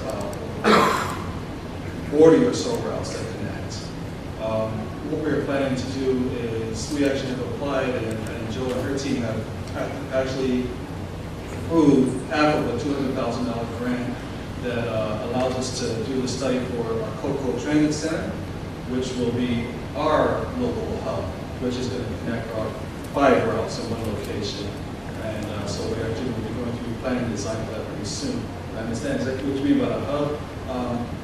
one of the biggest things about having a hub is that you have to own the property. And most of ours, like you said, is Titusville. We have one in Hammock Landing in Palm Bay. We have the mall, the Melbourne Square Mall, and then the last one, Shepherd Park. So all those locations are actually you'll hear this in a moment again, but all those locations are owned by someone else. We just utilize a sidewalk, so to speak, beside the park. So we want to do something of our own, which will be a much larger, centralized location of the county. Quick question. When you talk about a hub, are you talking about Mexico, are you talking about the Titus Landing? Is that the hub? Titus Landing is a connection center, exactly. So a hub is a little bit bigger than that. So that's really a transfer point is what we term that as. Like I mentioned, we have 4 routes that pull up there. The passengers can unload and then go on the connecting route to continue their trip or go wherever they need to go. But a hub is a little bit larger than that, where you have usually multiple routes coming into the center at the same time, typically 5 or more. Ride is a small transit agency, so our local center will have 5 at the same time. Initially, we hope to expand, but when we start off, it will just be 5. So, not to belabor the point, because Northern Titusville is a small part of this discussion here. Where is the hub in Titusville? Like I said, it's actually a transfer center at Titus Landing, as you just mentioned. I thought it was not a hub.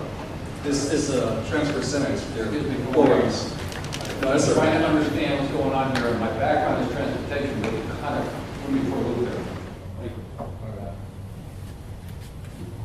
Okay, anything else for Joe? Yes, I have something for Joe. Real quick, what percentage of your budget impacts his? Wow, I was not prepared to answer that question. Well, when I ask questions, I don't expect an answer right away. Okay. Get back with me on that. Thank you. Okay, very good. Okay, Joe, thank you for being here this morning. We look forward to working with you and Luciano in the future. Very good, thank you. Our next presentation is on transit development plan.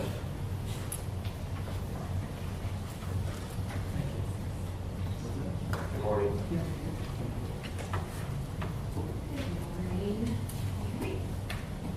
My name is Elizabeth Schiff. I'm Spanish. We were formerly to know Oliver. We were required to finish for Space Coast Area Transit for a number of years.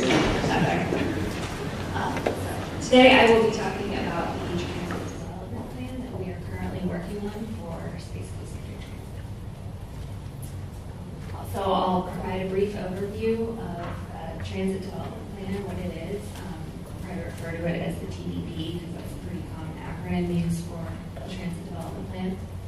I'll highlight some public outreach that was incorporated into the planning process and identify some preliminary operating and capital recommendations for the 10-year plan, and then touch on some cost estimates and wrap up with next steps and how we're going to complete this process.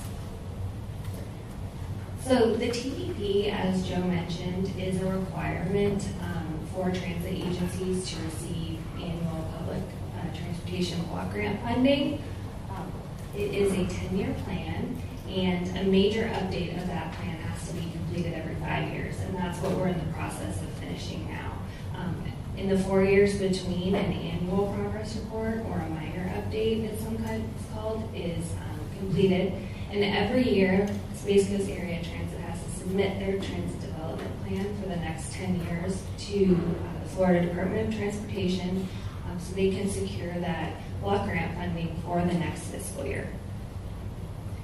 The TDP is intended to be a planning or guidance document. It's really the vision for transit over the next 10 years. It's not intended to be a specific budget, but as I mentioned, a guide for what transit should look like as it evolves into that vision over time.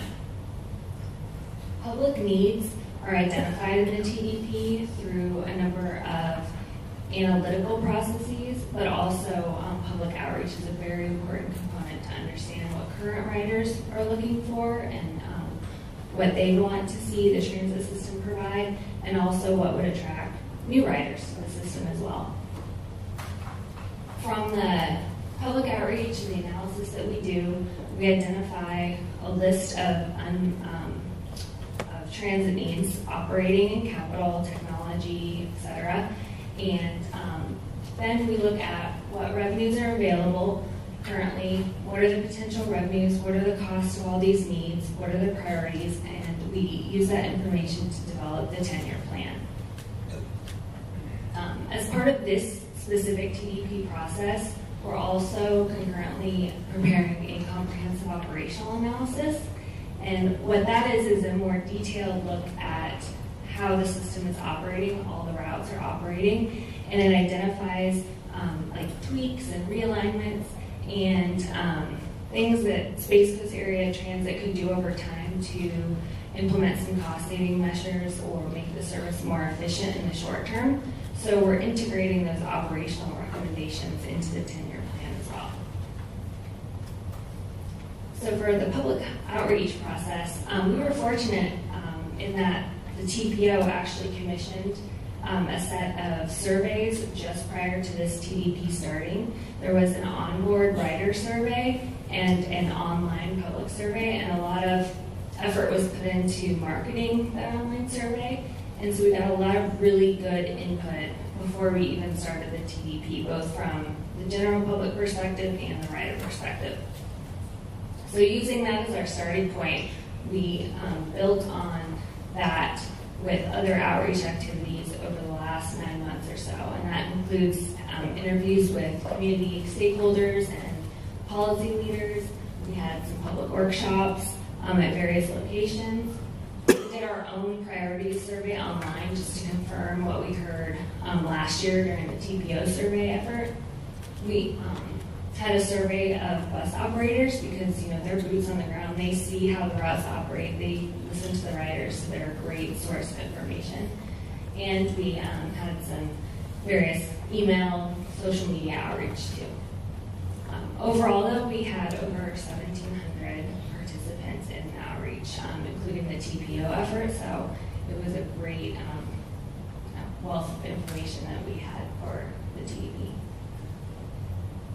For the service improvements, we have a couple different categories. The first relate to existing services and how that can be improved. As I mentioned, the COA is looking at some short-term operational efficiencies, so that's that first bullet. We'll incorporate that into the 10-year plan early on and hopefully realize the cost savings from those operational changes. And then from the outreach and the analysis, we determined that existing services, adding Sunday service to all routes, extending service to 9 p.m., and implementing the bus coming every 30 minutes or 30-minute headways on some key routes in the system should be some priorities for the next 10 years, of course predicated on the availability of funding. And this table just highlights which routes we're recommending those specific improvements for in the system. The expansion of the system and the recommendations for that include restructuring current routes to provide more coverage as we recommend in the comprehensive operations analysis, and also implementing a new route in South Brevard County from Micco up to Palm Bay. And that would actually work in tandem with proposed mobility on demand service that I'll introduce in a minute. But overall, we're looking at expanding the system through 5 mostly modified or restructured routes. Now, we're not just looking in the 10 years at fixed route and the current system. When we look at the vision, we're also considering emerging services and technologies and anything that we can look at to complement the fixed route system as well.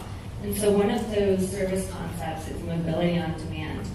And essentially that's just door-to-door flex service within a defined zone. So a lot of people describe it as like an Uber of public transportation, where you pull out your phone, you get on the app, and you can call a smaller transit bus to come pick you up and drop you off at a location within that service zone. And it's similar to ADA paratransit service, but it's open to the general public, and because of how it can be scheduled, and it does not fall under the more strict complementary ADA guidelines. It's actually a much more cost-effective way to provide that door-to-door service. And so as part of the TDP, we've identified 4 potential mobility on-demand zones. And this is one of those service concepts that could be a great fit for some of those grant programs that look for innovative service ideas that Joe mentioned previously. And the TDP also looks at the capital and infrastructure needs to complement any operating improvements, such as additional vehicles, as well as other capital needs for the agency over the next 10 years. So this includes technology, maintaining the existing technology, adding new technology, hardware. It also looks at the vehicles that need to be replaced to meet their useful life per Federal Transit Administration guidelines. As I mentioned, new vehicles, we add service, facilities, bus stop improvements, the new transfer center in Cocoa as well. So the capital program is the other half of the 10-year plan. So we're wrapping up the 10-year plan right now, and to do that, we identified first the preliminary annual cost to operate new services that we have identified. And from there, we have taken that information and developed a financial plan based on specific implementation years for these prioritized improvements. And what we're in the process of doing now is finalizing any additional funding source assumptions we can make, such as new grant programs, additional fares that may be generated from expanding the service, things like that. And the financial plan will then identify funded and unfunded operating costs each year and the 10-year total. And then the same will be done on the capital side as well. So for example, the grant that Terry just mentioned that FDOT is providing for the design of the Cocoa Transfer Hub would be added to our financial plan as an additional revenue source. So next we will complete the draft report and finalize the comments from staff, and then it will be presented to the Board of County Commissioners on August 16th for adoption. Once approved, it will be transmitted to District 5, Florida Transportation, Department of Transportation, District 5, before the September 1st deadline. But it doesn't stop there. The plan is intended to be, a great marketing tool. It's intended to, really show what transit could look like in 10 years. So we're hoping that it'll be that blueprint. It'll be constantly updated. It's not intended to, be a static document. Things are always changing, as you all just discussed. The implementation of Brightline can obviously really change things in certain areas of the county. So the TDP will be looked at, updated every year per the requirements, and hopefully it can also be a great tool to support pursuing grant opportunities, new funding for the improvements that have been identified in the 10-year plan. So with that, I'm happy to take any questions you may have. Questions on the transit development plan? Then this is a plan. How soon would you begin implementing parts of this plan, or do you have to find money first? So parts of it will be implemented right away, continuing service. I think the first thing that the agency will look at is the COA or operational recommendations. We've identified tweaks to existing routes that could save a couple $100,000 a year. And so they'll evaluate implementing those. They have to look at scheduling and all sorts of different factors. But that's an example of something that can be implemented in the short term. Purchasing additional capital if the federal funding is there. But of course there will be clear unfunded needs too that will require additional revenue before they can be. So I don't look for 30-minute bus service anytime soon. Probably not immediately. Okay, Sunday service, keep on dreaming. We haven't finalized the plan yet, but. Okay. Well, there was a lot. I read through that, and I said, wow, this is pretty ambitious, because you're more than doubling in the plan than what we have today. And I just was surprised at how ambitious that plan was. And, well, here comes the man, so we'll figure to clean this up a little. One good slide.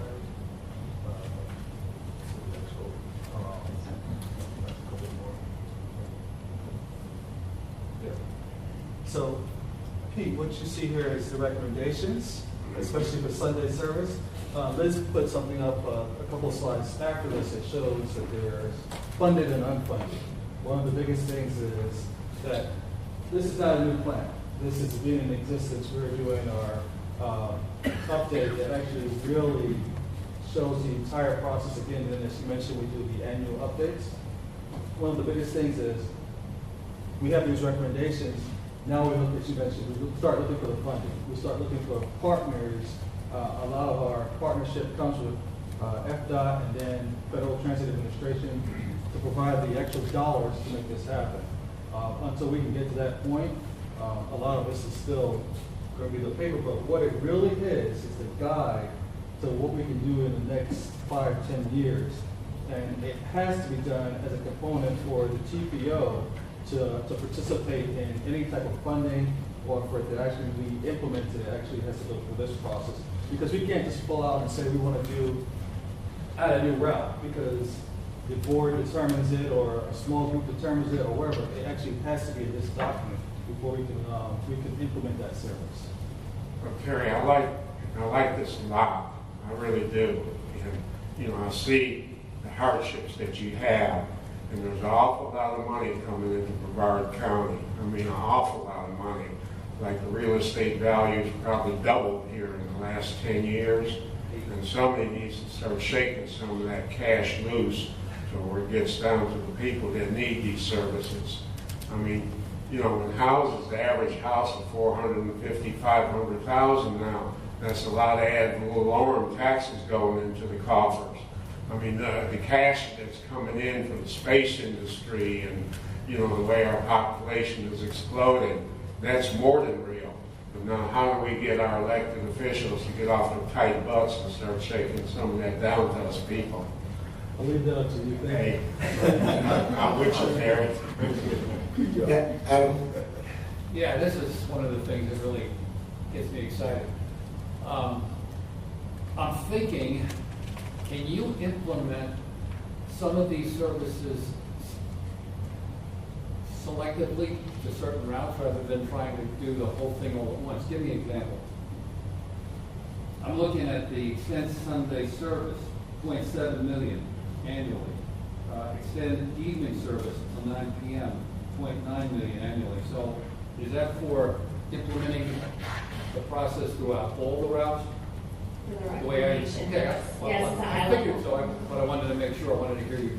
Okay, so the question is, can you implement those things when the funding becomes available on a selective basis to see how it's going to work in practice versus what people want? Because just because somebody wants something doesn't mean they're going to use it, right? Absolutely. So this is intended to be a guide, and then the agency will make those decisions based on a number of different factors such as funding, grant opportunities, but that service can absolutely be implemented at the route level instead of the entire package in a given year. So Thank you. Appreciate that. Thank you. Yeah, Peter? Yeah, question on preliminary capital cost estimates. It says it's $2023. What? that's the base year of the 10-year plan. Right. So I showed everything in that base year because depending on the year of implementation, we assume inflation in future years. So I didn't want to overcomplicate it by trying to explain that in a slide, essentially. So I just presented everything in the base year plan in dollars. Yeah, one of my biggest concerns today is the inflation factor. Not only labor, materials, right-of-way acquisitions, I don't care what it is. And we look at a cost price index, consumer price index, which is backward looking. We compare this month from a year ago, last month. And we should be looking at a product price index, which is looking forward on what the effects of inflation is going to have on our estimates or on our plans. And I don't know, I don't think the county does that. Being a part of the budget review committee. I can't speak to that specifically, but we are coordinating with the budget, Space Coast Area Transit's finance staff to include similar assumptions so that it's consistent with their county budget as well. I would love to see a task force put together to take a look at all of the effects that inflation may have in the future. I mean, here we are planning transportation, right? Okay. One of the main factors on inflation is transportation. I mean, most goods and services, 80%, I think, is the number, is done on the road. And that is the supply chain problem that we have. So we're looking at building more roads, and we're not considering the inflation factor. It seems to me that a lot of these projects are going to be cut in half because of the inflation factor. Your operating costs on the transit has got to be impacted by the cost of fuel. Absolutely, and those higher fuel costs are assumed in the base operating budget. We haven't assumed that those will decrease significantly. So it's great to plan, but that should be a significant factor in the plan, is taking in consideration the future inflation. Although I think 5 years ago, I don't know if I would have thought that we'd be where we are today, so sometimes it's hard to anticipate. Yeah, quick. Yeah, just a quick question. I know I had talked with Terry a few times about the ITS system, and I hadn't gotten a recent update whether you're actually able to use that on and off data at this time. But if you were, I'd like to know if you're able to use that data in your preparation of your plan. So to answer that question, Greg, we were actually in excuse me, the comprehensive operation analysis is where it would have played the major role. We weren't able to include the automated passenger count information and that process, but we're going to utilize it for when we're looking at implementing any of the recommendations. Any further questions? Okay, thank you, Liz. Appreciate being here. Next up is the report section of the agenda. The first report will be from the FDOT.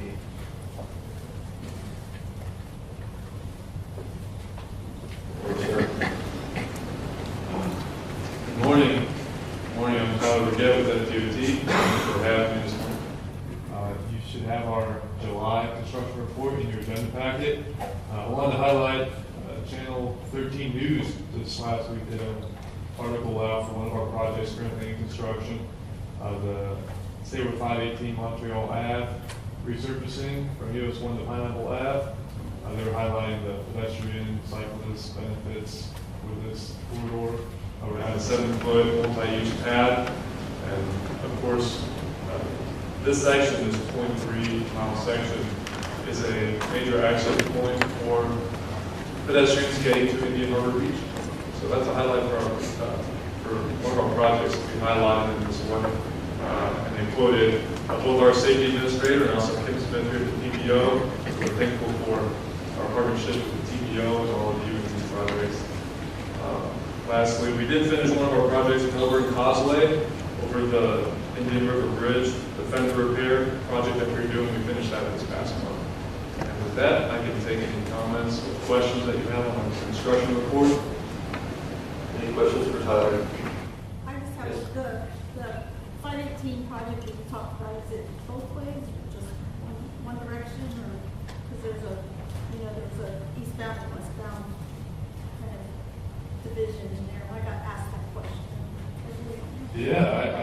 apologize, I'll need to confirm. I know we're doing the 7-foot multi-use pad. That might be singular. Let me confirm and I'll get right back with you. Yeah.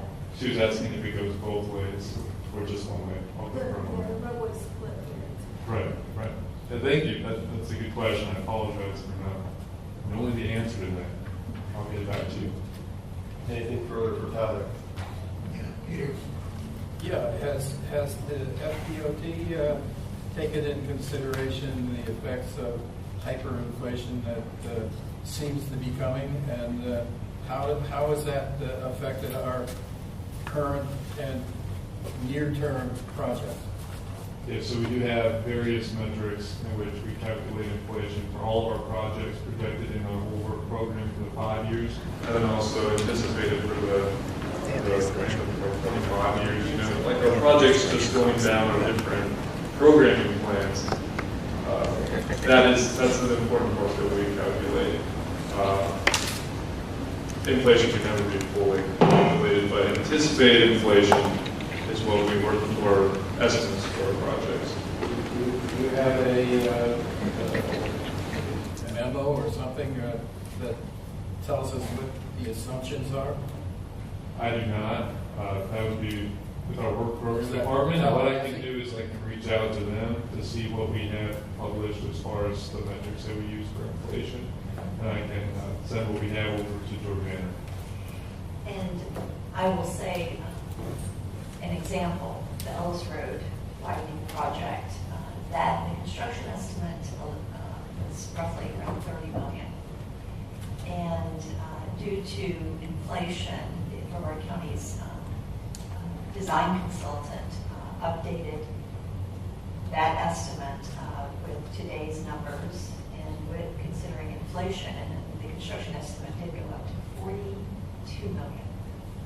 So that is what we have now. That has been sent to FDOT, and the DOT does the exact same for all of their estimates. And basically, projects that were in the work program, once they finish updating all of these estimates, all of this new money that they received, it really kind of eats it up, because all of those estimates have to be updated, and you have to also take into account the right-of-way numbers as well. So yes, Florida has gotten a lot of new money, but I know that the DOT is feeling the effects, and I know all the municipalities are dealing with the exact same thing. So our long-range plan, we have to build that plan in with year of expenditure. So if we go all the way out to 2045, we have to take that into account. But then again, I don't think any of us realize the inflation that we are dealing with right now. It hasn't been like this since 1980. So I think everyone is trying to wrap their head around this. No, I appreciate the question, and I'll reach out to our work program department that handles with some of the projections, and I'll go ahead and shoot for them what we have. Appreciate it. Yeah, my pleasure. Good. Yeah, I'd like to add that we got, I believe, a month gas tax holiday coming up, and that's about another 8% of revenue, a little over 8% of revenue that's going to be impacted, and I doubt that that's been factored in too. And then we're driving less with the high price of gas, and I doubt that that's been factored in. So there's a lot of headwinds in the way we get transportation dollars, and that's something else we talked about forever, is to expand the ways of funding so that the proper dollars can be put in place. Because when we depend on gas tax as being 90% of the funding, that's, all the eggs are in one basket, and it just isn't working anymore. Right. Thank you for the comment. Anyone else? Okay, thank you, Tyler. Thank you very much. Next up is the EPAC report.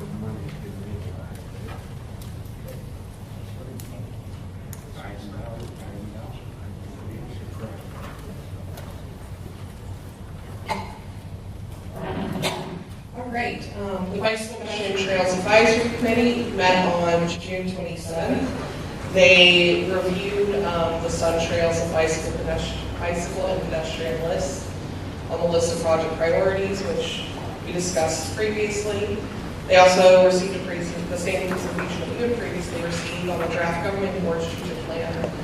And then the Florida Bicycle Association came to discuss their mission and some of their activities for the BPAC. That's all I have for today. Thank you, Sarah. Any questions for Sarah this morning? Pete. Yeah, I hate to ask, I've been talking too much today, but there's a trail called the West Hall Trail, and I missed the last meeting. I was out of state, and I apologize for that. But there's a trail called the West Hall Trail that runs for about 2.5 miles, and there was talk about extending it to the Enchanted Forest, and I haven't heard anything about that in years. Is that way in the background someplace? And I don't expect the answer, but you know, the question is out there. I don't believe that the BPAC has, at least in the 6 years that I've been there, has discussed that. But you know, I'd be happy to reach out to Titusville and we can reevaluate whether or not that trail is something that the community still wants and see if it can't get some movement. Thank you. Anything further for Sarah? Great, thank you. Okay, next up is the public engagement report by Abby. Good, almost afternoon. Hang in there with me. Some good stuff. All right, so for those who don't know me, my name is Abby Hemingway. For our new members, the Public Involvement Officer for the TPO. So we're going to recap some engagement and activities that we've done. So before we kind of talk about upcoming opportunities, I wanted to briefly touch on a few wins for our organization over the past few months. The first up here in May, we partnered with Brevard Public Schools and Safe Routes to School to celebrate Bike and Roll to School Day. The TPO staff visited multiple schools and we showcased their unique community's efforts. Special shout outs to Viera Elementary, Palm Bay Elementary, Surfside, and Roosevelt for going above and beyond. Those schools really made sure to involve their parents, students, staff, and even their local law enforcement in their celebrations. And our staff contributed by providing safety goodies, and we even fit some helmets for students in need. In June, the TPO held its annual staff retreat at Port Canaveral. This was really exciting for us. Our staff members learned more about our modal partners, operations, functions, and inner workings. Port staff took us first on a landside tour where we got a sneak peek into the multimodal facilities of Jetty Park and also learned more about cruise operations. And then we also took a seaside tour on the new fireboat and heard from Canaveral Fire Rescue about how the vessel provides enhanced marine firefighting and responsive capabilities to the port. So we do want to give a special thanks to our multiple tour guides. I know he's not here today, but our TAC member, Bob Muster, was a huge component of that, Bill Crow, Caitlin Lewis, Diane Linsman, and Commissioner Jerry Allender. So it was a great retreat. This is essential for our staff for morale and also our strategic development efforts for our goals and objectives.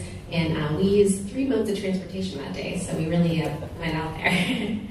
And then, of course, summertime officially means it's a bike rodeo season. In summer and really all throughout the year, we take our bicycle trailer in tow. We carry bikes, helmets, and safety equipment to use for bicycle rodeo courses.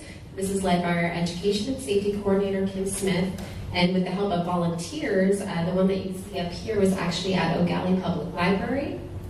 And during these bike rodeos, kids really learn more about how to stay safe when they're riding. They take a real hands-on effort and they learn about oncoming traffic, how to avoid hazards, and handlebar manipulation skills.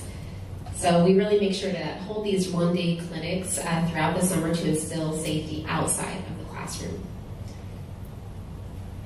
Continuing with some more outreach, earlier in June, the TPO partnered with Health First Trauma Center and First Flight Air Medical Transport and the City of Melbourne Professional Firefighters Benevolent Association to fit and distribute helmets to those in need at the Evans Center.